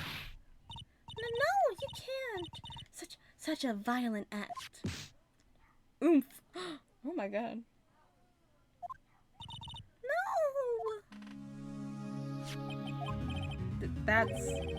It's a miniature camera. It looks like there's more. There's a transmitter and a timer. A what emitter? Transmitter, pal. Oh, is this more of that high-tech stuff? So this tiny thing is a camera? There's a dude inside of it. There's just like a little guy in there like, oh, hello. Yup, it's a pinhole CCD camera, pal. It's a small high-grade video camera mostly used in security systems. So it's a video camera. Runs on battery, which comes in in a set. But there's no videotape in this camera. This is only the camera part here, pal. Tape recorder with the tape inside it somewhere else. Somewhere else? Footage is changed in the radio waves and it's sent to that recorder. So it's sort of like a TV broadcast, isn't it? Hey, you know, you're right. Let's record the victim's room from 8 p.m. for 1 hour. It was running at the time of the murder. So there's the murders on tape, is what you're saying. So what is a transmitter? It's a device that sends the footage the camera took to a specific destination. It's like a video version of a listening device, pal. What is a video? It's like it's attached to a small clock-like thing. Well, that's a timer, pal. You can set it to turn the camera on and record at a certain time with it. You can set it for a certain time? Yep, let's see. This one looks like it was set to start at 8 p.m. and go for 1 hour. 8 p.m.? That was the time the awards ceremony ended. There's no date set, so it's been recording every night, I'd guess. Mr. Detective, how long has this bear been here? I'm pretty sure it's been here since the night of the murder. Then Maybe this camera caught the murder on tape. What? And if you think about the angle the bear is at, it's bound to have had a clear shot of the whole crime, pal. Transmitter out of the court record. So there was a camera in this bear's eye? And it was disguised as a present. I'm sure it was here on the night of the murder, pal. Pretty big, so it stands out pretty well in my mind. But who gave Mr. Kurita this present? I don't know, pal. But this means that someone out there's got a video of what happened here that night. Isn't there any way we can find out who this person is? It's impossible, pal. Radio waves can be sent almost anywhere, so there's no real way to find out. Well, is there really no way to find out? Stuff bear out of the court record. Spy camera was in the right eye I found in the victim's room. I got it. What? Hey, pal, let me borrow this mini camera for a bit. What are you gonna do? I'm gonna go around and see if the electronics shops and see if I can find out who bought this. But that's impossible. I mean, it's already 9 p.m. Leave it to me. Even if I have to search all night, I'll find your man, pal. Oh yeah, baby, it's investigating time. I'm on fire, pal. My fingers are itching to go. Yeah. Okay. He's gone. Yeah. But Mr. Scruffy Detective sure is a nice man. He's pushing himself so hard, all for Mystic Maya's sake. It's a mystery how you always manage to do things in the most inefficient ways, right? Ach. You'll have to excuse me. I heard your conversation just now. Edgeworth, what are you doing here? A rescue team has been created and deployed. I can't say I'm optimistic, but we have to move forward one step at a time. I see, thanks. Don't thank me yet. We still have to find her. So, there was a spy camera hidden inside this stuffed animal, huh? You are one lucky man, right? Do you know this stuffed bear, little girl? I have no idea. Of course not, stupid girl. The maker of this bear is a very expensive luxury brand from overseas. It's completely handmade, and only a small number of these are exported here. What? The camera and transmitter that Scatterbrain Detective took with him are dead ends. Things like those can be bought anywhere. However, this bear is different. By tracking how it got into this country, the bear can tell us who the buyer is. Can you really do that, Mr. Nick? Can he really? Well, I guess so. It's 9 p.m. I think I can still make it in time. I'll be taking this for now. I'm sure you have other things you have to do. Stuffed bear snatched up by Edgeworth. He's just taking the whole bear? Okay. See you soon, Wright. It's still there, though, but... Wait! What? Why are you doing this? I have no interest in explaining myself to someone who cannot comprehend. Edgeworth would be a better detective than a prosecutor. But besides that, Wright, until court reconvenes tomorrow, you should concern yourself with this question. He's a genuinely respectable person sometimes. Yeah. Who was the person that murdered Juan Kurita? The real killer? Do you really still think it was Adrian Andrews? To be honest, I don't know anymore. You still have a little time left. Find the truth, Wright. Everything begins with the truth. Juan Kurita's real killer, Miss Andrews' past, the kidnapper whose sole condition is an acquittal from Mr. On Guard, and this card, Shelley the Killer. Maya, the only way I can save you now is to find out all the answers to this case tonight. Why are you doing this? A young girl got kidnapped, right? This is basic human decency. I don't know what your real intentions are, Edgeworth, but as you said, all I can do for now is find the truth. Ooh. What's the truth?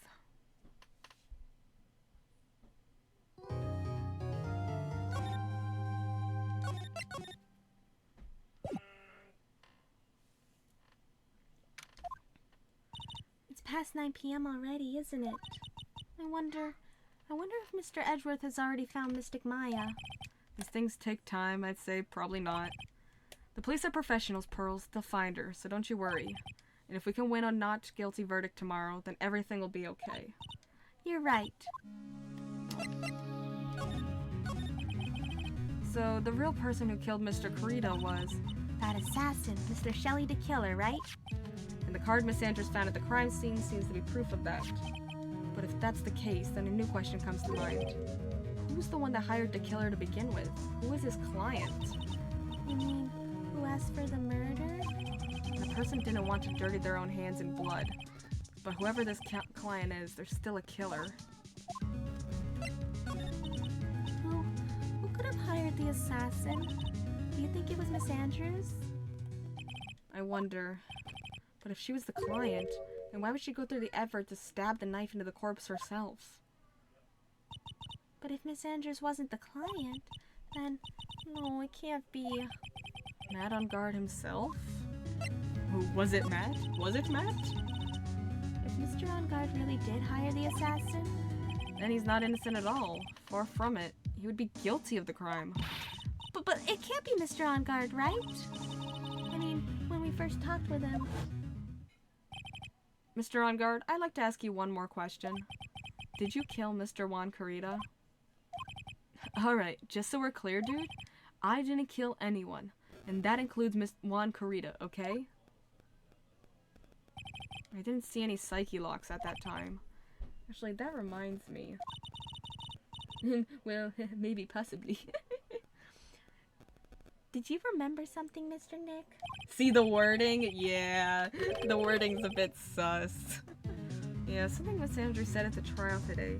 She said something interesting. I didn't kill anyone.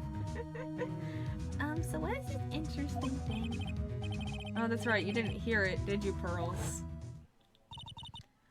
Juan had bet everything on the Jammin' Ninja this year, and if he had lost the Grand Prix, he was gonna make sure Matt was going down with him. That's what he thought, anyway.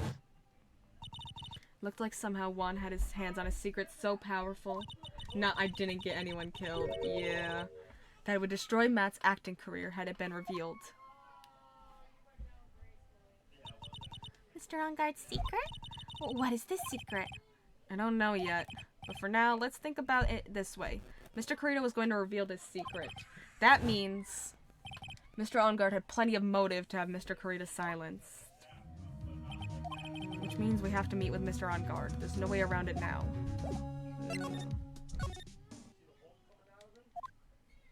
Wow, it's really getting late, isn't it, Mr. Nick? Yeah, it's past 9 p.m. already. But we still have some things to prepare for tomorrow's trial. There's still the matter of the secret Mr. Corita held about Mr. On Guard and Miss Andrews' real intentions. They're two things I must know tonight. But aren't visiting hours over at the detention center? I'm sure we'll think of something, Pearls. Don't you worry.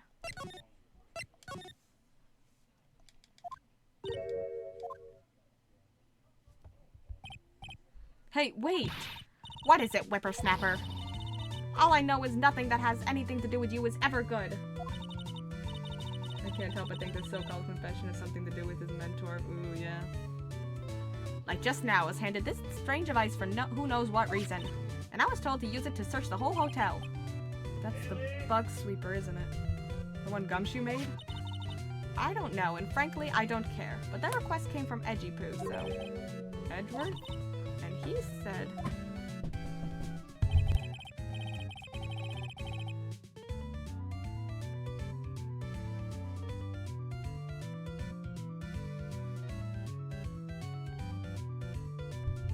I have an idea.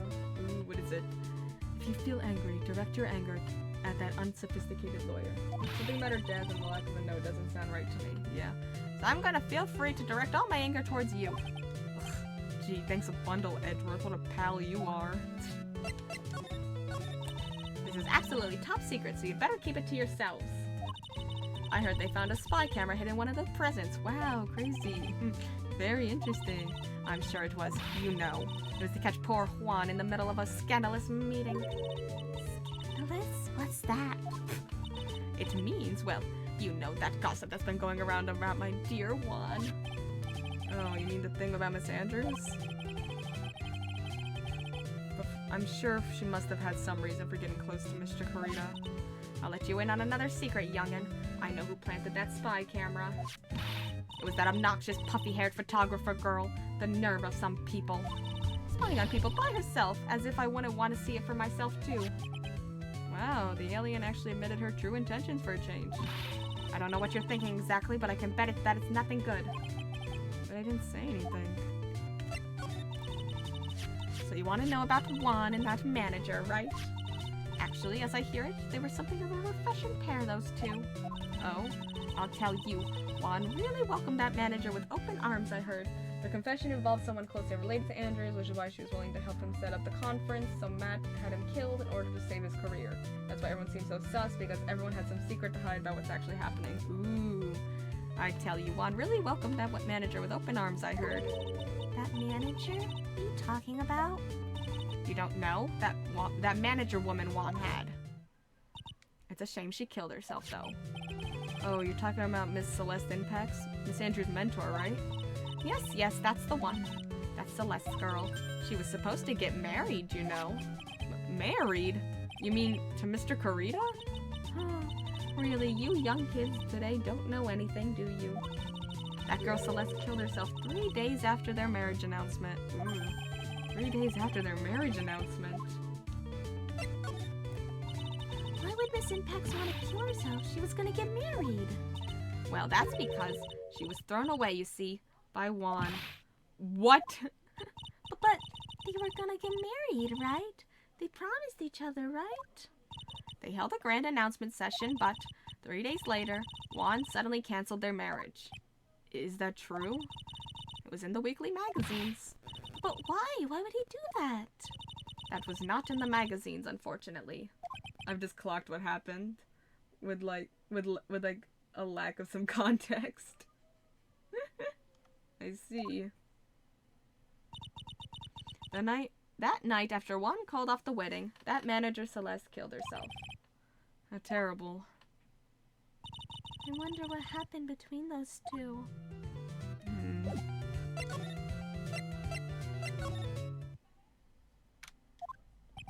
On that night, there must have been at least a few hundred people here.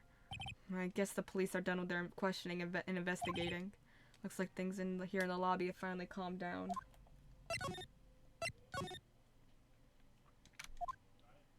It feels sort of tense in here, doesn't it, Mr. Nick? Yeah, it does. I wonder if something happened. You're Mr. On Guard's lawyer, right? Yes, sir. Well, we finally found just the person we've been looking for. A real decisive witness. A decisive witness? You mean for the On Guard case? We're taking the witness's statement right now. Gotta hand it to Mr. Edgeworth? What's Edgeworth up to now? Who is the witness? I think you know this person quite well, Mr. Lawyer. Mr. Nick? Between the kidnapper's demand and now this, I can't see any way to win here. Oh, yeah. Mr. Edgeworth wanted me to tell you something. It's definitely all revolving around Celeste. Juan probably had some idea and Matt probably had some involvement. Oh, absolutely. He did? Even though visiting hours are long over at the detention center, he wanted me to grant you special permission, so there you go. What? I've already called them, so they know. Go on, go talk to your heart's content. Thank you very much. This is such good news, Mr. Nick. Go talk to your heart's content. Sounds like the police are pretty sure they have tomorrow's trial in the bag. Ooh. I'm sure they must have transferred Miss Andrews here by now, so that means that both Mr. On Guard and Miss Andrews are in this detention center. Now then, whose story do I want to hear? Let's go Adrian first. And then we'll do Matt after. Oh, it's you. I'm sorry to be visiting at such a late hour, but there are a few questions I absolutely have to ask you tonight. Did you say there was no note? Yeah, there's no note. Me? I always thought your client was Matt. It went missing. I'm sure Miss Andrews knows something. She can't be clueless about this secret Mr. Corita had on Mr. On Guard. I'd like to ask you about Matt On Guard, if you don't mind. Mr. Wright, you still don't know, do you? The real him, I mean. You seem to bear a lot of resentment towards Mr. On Guard. If that's the case, then why did you become his manager? Why would you become intimate with his rival? That has nothing to do with this case. Nothing. About Miss Celeste's impacts, I had finally put her death behind me. And now, thanks to you, it's all come back to the surface. I'm sorry. Yes, I was shocked by her suicide. And it's true that when I heard the rumor that Juan was the one who had hidden her suicide note, I began to draw close to him. I wanted to get her suicide note back, and to burn it. You wanted to burn it? But why? I didn't want it to spread like just another piece of gossip. But I never held any murderous intent towards Juan. I would never do something so stupid. Juan took the notes, keeping in case he needed to ruin Matt's life. Andrews did everything to find out why she did what she did. Aww. Suicide note, huh? I wonder what it said. Why did you try to frame Mr. On Guard? That's simple. Because he's the killer, that's why. Isn't it the duty of every good citizen to inform the police? But there had to be another way. The police are excellent at doing their job, so they'd figure it out, right? Yes, they're so good that they couldn't figure out the real truth behind Celeste's death. And then Matt found out, so he went boom boom to Juan. Miss Andrews? Well, I know you're not the type of person to do something without a reason. So please, tell me why you did what you did. Revenge. Huh? Did you say something just now? Oh. A psyche lock, huh? Don't you understand yet? You're not my lawyer. To be honest, you're more like my enemy. But...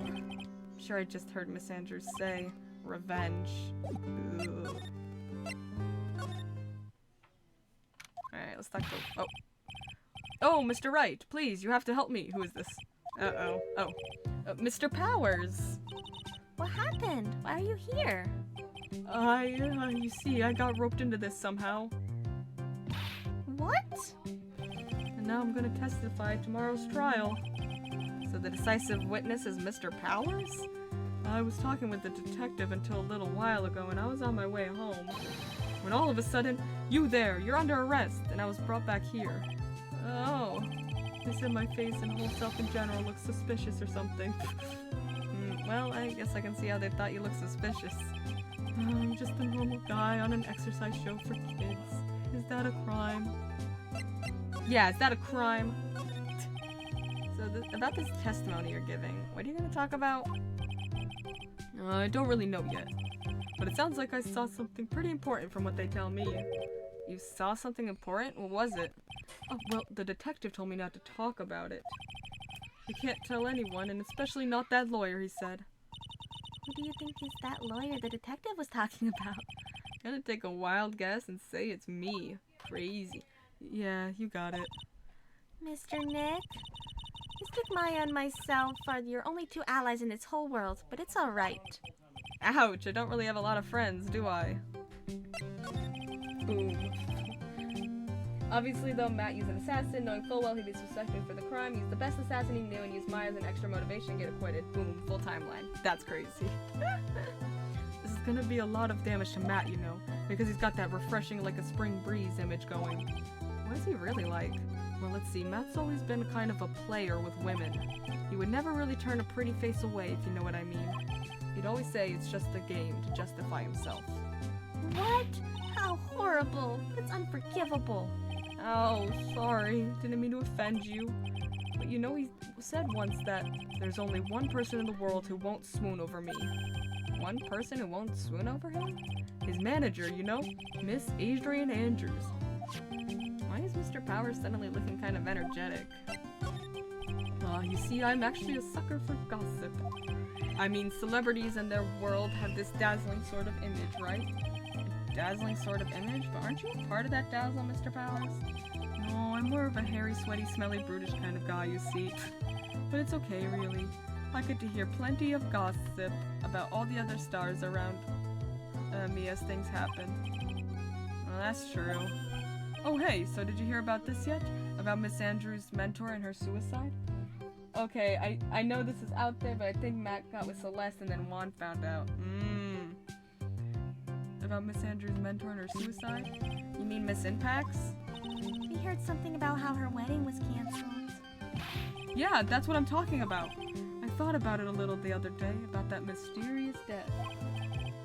Now it's starting to sound both annoying and unlikable. One, it's called the wedding off, and that being a womanizer, third to the side. Aw. Hey, Mr. Wright, why don't you go ahead and ask me about that? Go on, go ahead. Mr. Powers is so charged up, he's practically glowing with electricity. Okay, so have you heard this? Celeste left a suicide note. And they say that Juan went and hid it. We heard about that in court today. But there wasn't any actual proof that she had left a note. Well, this is what I think. I'm not this Matt, guys. I'm a different Matt. I think that's something bad written on that note. Something bad for Juan, that is. Something bad for Mr. Kurita? Why do you figure so? Well, before she died, Celeste talked with a few of her friends. She said, "Looks like I got caught up with a truly insidious man." Truly insidious man? She mean Mr. Kurita by that? Well, there's no one else that fits the bill, right? That would be reason enough for him to hide the suicide note. I see. Well, that's some good info, thank you. You're welcome. Mr. Ungard and Miss Andrews, they're both at the detention center right now. There's still things I don't understand or know about, I'm sure. I have to get the two of them to tell me everything. Now, Ben, whose story do I want to hear? Let's go with Matt now.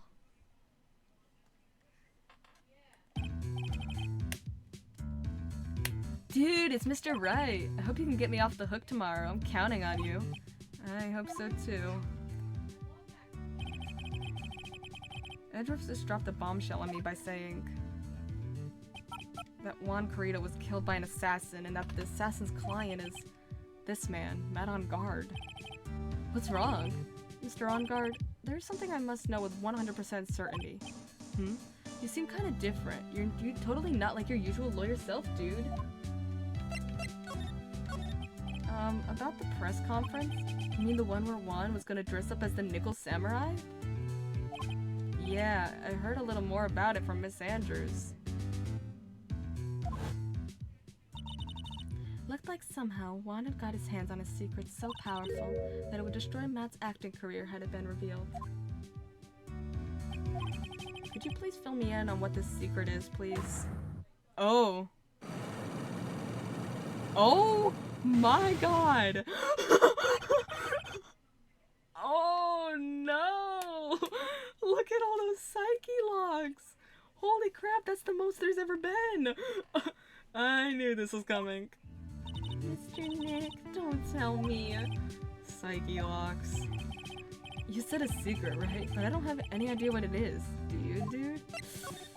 Oh, did you know about Mr. Kurita and Miss Andrews' relationship? Oh, it's all over the tabloids, dude. But I don't know if any of the details, if that's what you mean.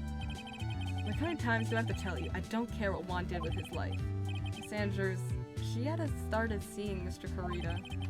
Her mentor was Mr. Kurita's manager, and Miss Andrews was gonna get the Miss Celeste Impax's suicide note from him. Celeste. Does that jog any memories? This guy is the lowest of the low, yeah. Ugh. Dude, I suddenly just got totally hungry. You up for a pizza? My treat. Mr. Nick, what's a piazza? Is it like a pizza? Is it like kind of like a pea with green peas?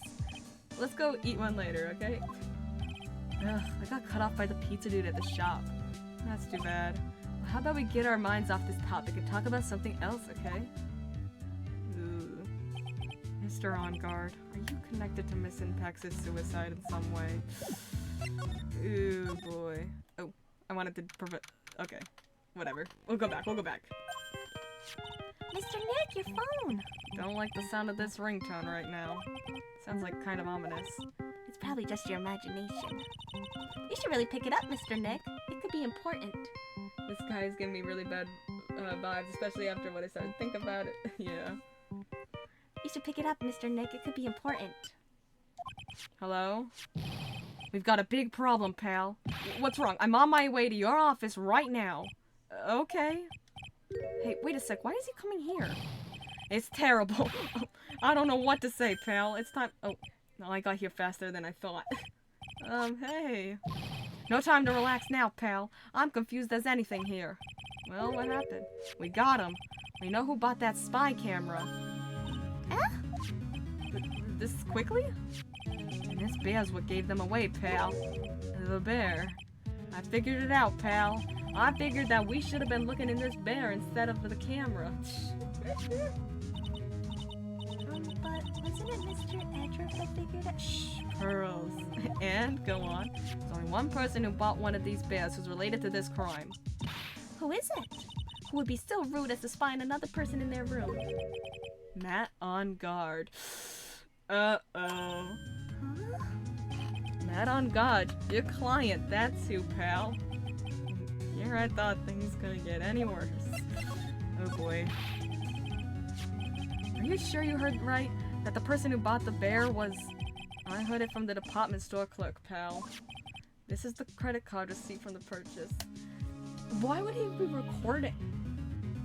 Why would he be recording the murder, though? That's weird.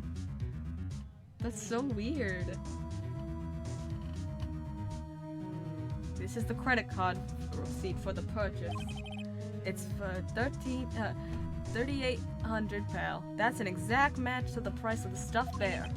Receipt? That's all you have? Nah, it's not just the receipt, pal. The store clerk said so himself. He told me I'm sure I sold the bear to Mr. On Guard. Set up the assassin and frame him to prove innocence? Ugh. I mean, the clerk even got Mr. On Guard's autograph out of it, pal. So I'm sure the person that bought the stuffed bear was Mr. On Guard himself. My sight is failing me. This can't be. Oh. So what about the spy camera we found? Oh, that was a dead end, pal. I mean, you can get this kind of thing from anywhere. But for now, I guess I can give these back to you for you to file into evidence. Thanks. I know you don't want to give up, pal. I didn't think it was possible.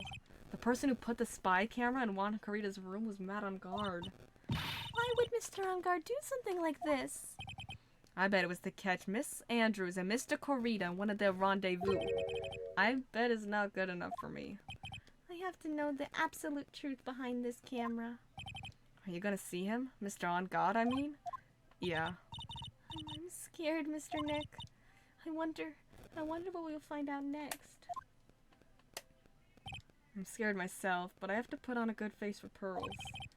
Matt on Guard, what in the world have you done? Oh boy, alright. Let's go. Let's go confront Matt. You're working really late, you know? It's already past 10 p.m., dude. I think it's time you told me the truth. Relax, don't you know that ignorance is bliss? But if you really want to know, let's talk. Let Pearl sleep. Damn, she does not need to be here. Alright, let's do it. Let's break him. I want to know. We gotta know. We can't end the stream until we know. Now, let's hear what this secret of yours is. What if Mr. Carita had been successful in his plan? What would he have discussed?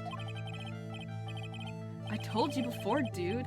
I don't know. I don't know anything about Juan, okay? Look, Mr. Wright, I can keep on saying it until I'm blue in the face, but I totally didn't pay Juan any attention the whole time that night. I mean, come on, I was in the middle of a nap. Don't lie to me. Huh? I know you paid close attention to Mr. Carita, especially on that night. We literally have a camera caught. Someone used this camera to secretly film Mr. Carita's room the night of the murder. Secretly film? What? And then sent the images the camera took with this transmitter. Wow, but dude, where was the camera you're talking about hidden in the bear? The spy camera was hidden in the bear's eye. A bear that was supposed to be a present from a fan. Guess Juan had a few of those kind of fans too, huh, dude? Actually, I wouldn't say this bear was a present from a fan. You sure, dude? Who else could it be from? The person who gave this bear to Mr. Carita was... you, bub. It was you. Mr. On Guard, do you know where this bear... don't you know this bear from somewhere? I don't think I've ever met Mr. Bear before, dude. Aw, but he says he knows you. How How could you forget such a great friend? What else did the bear tell you? He says that the one who put the camera in his eye was you, Mr. On Guard. If I didn't know how you work in court, I'd think I was in some serious trouble. Come on, this is all just a joke, right, dude? You're just pulling my leg. Looks like you're not ready to give up your secret yet. Well, do you have any proof? You want to show me first? Here is proof that it was you put the camera inside the bear. The bear. Boom. I have here 1 credit card receipt, Mr. On Guard. It's from when you bought the stuffed bear. Dude, all you can tell from that is that I spent $3,800. I go to that department store all the time, okay? This $3,800, this could be that toothbrush that I bought one time. A $3,800 toothbrush? It's ivory, and it's got elephant hair for bristles. Oh my god, this guy's the worst. Ew, elephant hair? Is that what rich people use nowadays? Anyway, the store clerk clearly remembers you and your purchase. After all, you even gave him an autograph, did you not? That's illegal, yeah. Dude, you should have said that earlier. So, can I ask you one thing? Yes. You're my lawyer, right, dude? So, if you are, then why are you looking into stuff like that? Because if I don't know the truth, I can't help you. Sounds more like stupid lawyer talk to me. Hey, let's stop talking about this, okay? No, not yet. Get him, Phoenix. I haven't asked why you set up the camera yet. And what your secret is. Of course it would be strictly confidential. So, what are you gonna do now? I'm gonna find out what I want to know, because I must. The reason you hid this camera in Mr. Kurita's room and filmed it in secret is because... What is this card? Maybe he doesn't know about this card. This is a certain man's calling card. The man's name is Shelly the Killer, and I'm sure you know of him, don't you? Shelly the Killer? That's ridiculous. Why would I know some shady scumbag like him? If you really don't know him, then why are you acting so jumpy all of a sudden? This is it. I'm finally starting to get to the truth. Can't afford to make any more mistakes now. Mr. Mad on Guard. Oh my god, that's a heavy hitter if I get it wrong. I know why you know Mr. the Killer. It's because you're a hero of justice. You're a star. You're his client, aren't you, Matt? Aren't you? Since you're the one who set up that camera, that means you knew. You knew exactly what was gonna happen in that room. So, how? How would you know something like that? It's because you're his client. That's why. You hired Shelly the Killer to assassinate Mr. Juan Kurita. Is this a big thing for choosing? Is the big thing for this gonna be choosing justice or Maya? Oh, it 100% is. It 100% is. Oh no. The real mastermind behind this whole murder is you, Mad on Guard.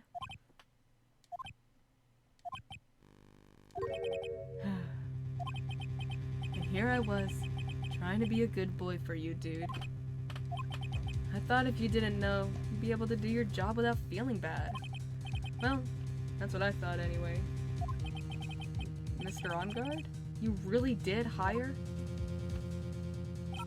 Hold on a sec. I'm gonna consult myself, okay? Consult myself? Well, guess it's probably about time anyway. About time for what? I think it's time for you to meet him now, Mr. Lawyer Dude. Oh no. Oh!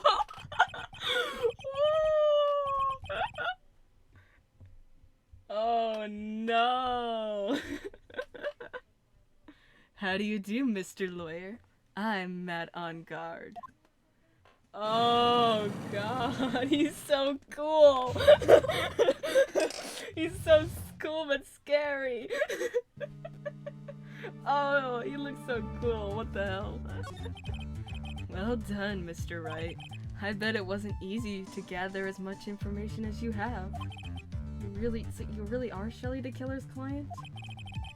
You didn't really think I would dirty my own hands in this, did you? What do you mean? And that woman.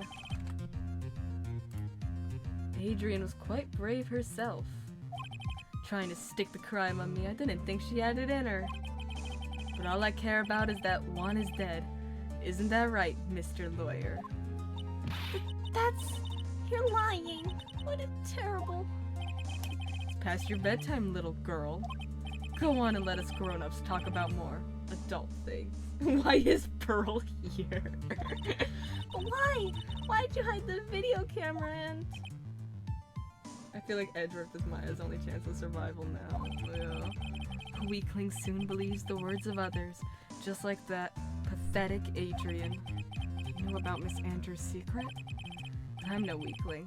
I don't believe anyone, least of all assassins. What? Oh, come now, Mr. Wright. Assassins aren't above blackmail. They turn their clients into cash cows by holding the sinful deeds over their heads. And a superstar like me, how much do you think I'm worth? Care to guess? And that's why... This guard is back there listening to all this, by the way. Yes, that's where the video comes in. It's got his face and the crime scene recorded on it, preserved for all time. With that, I can keep him at bay, and even blackmail him if you want. Where did he get the glass? That's right, that video is my insurance. Isn't that what they call it, Mr. Wright? Bro's just chillin'. He don't care. He's like, I don't get paid enough for it. Why would you do something so wrong? Because I'm a grown-up and I can. Good enough of an answer for you, little girl? Ugh. Why?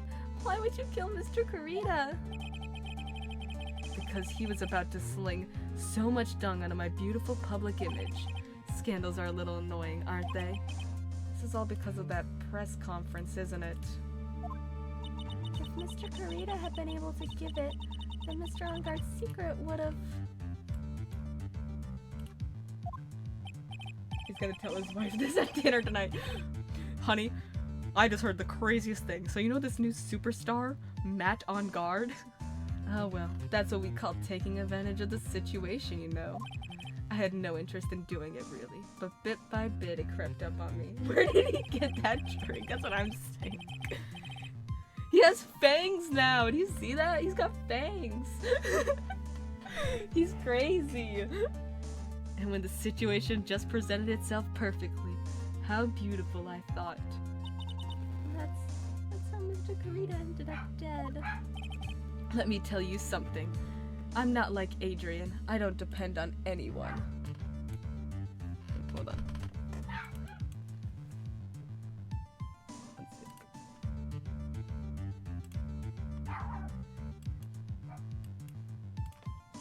This guy is so raw. People are simply things to be used and thrown away. Put on a sweet, innocent face and people will swallow anything you feed them. Adrian fell for it, the assassin too. Oh, and how can I forget? Even you fell for it, Mr. Lawyer. Everyone, all working their butts up for me. Mad on guard.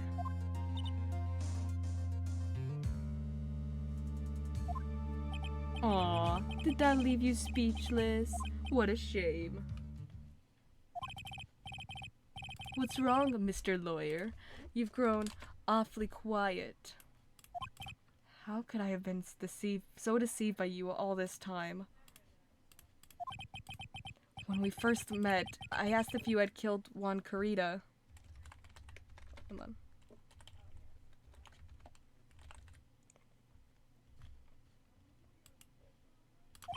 And you answered very clearly that you hadn't killed anyone. Hey now, I never told you any lies. The person who did the killing was that the killer guy, right? All I'm guilty of is taking a cat nap in my room. You killed Mr. Kurita. I like him. He's taking the piss out of Pearl. I dare you to say that in court tomorrow. Aw, but too bad. You can't. You're my lawyer after all, aren't you?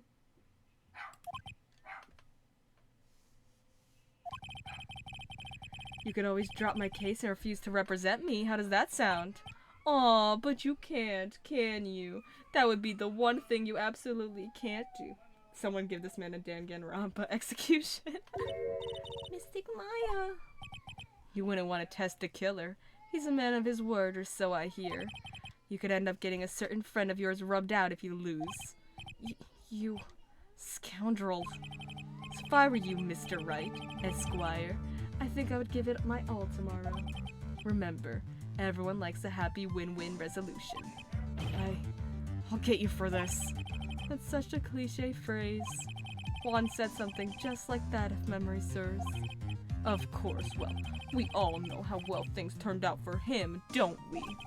Good night, Mr. Lawyer. Oh. Maya, what am I supposed to do? Oh. And now you finally found it. Oh, it's Edward. Oh, the starting line of this case. Oh, jeez. We got a lot to look forward to when we finish this. I mean, I love him or hate him. He's genuinely a genius. Yeah. 100%. Oh, man. We have a lot to look forward to when we end this case tomorrow. That's crazy. What a plot twist, huh, folks? He's very smart, very smart. Oh, jeez. Thank you guys for joining me. Wow, I'm gonna leave off on that. We're gonna leave off on that. We're gonna finish this case tomorrow. To the point he can admit you're all basically... To the point he can admit all without basically any real consequence, yeah. Oh man, thank you. It's 2:40 and I have school. Just for you, Matt. I knew it was getting late. We'll continue this tomorrow. Awesome stream. It was a good one. Oh my god. I didn't want to end. But I'm gonna go have dinner.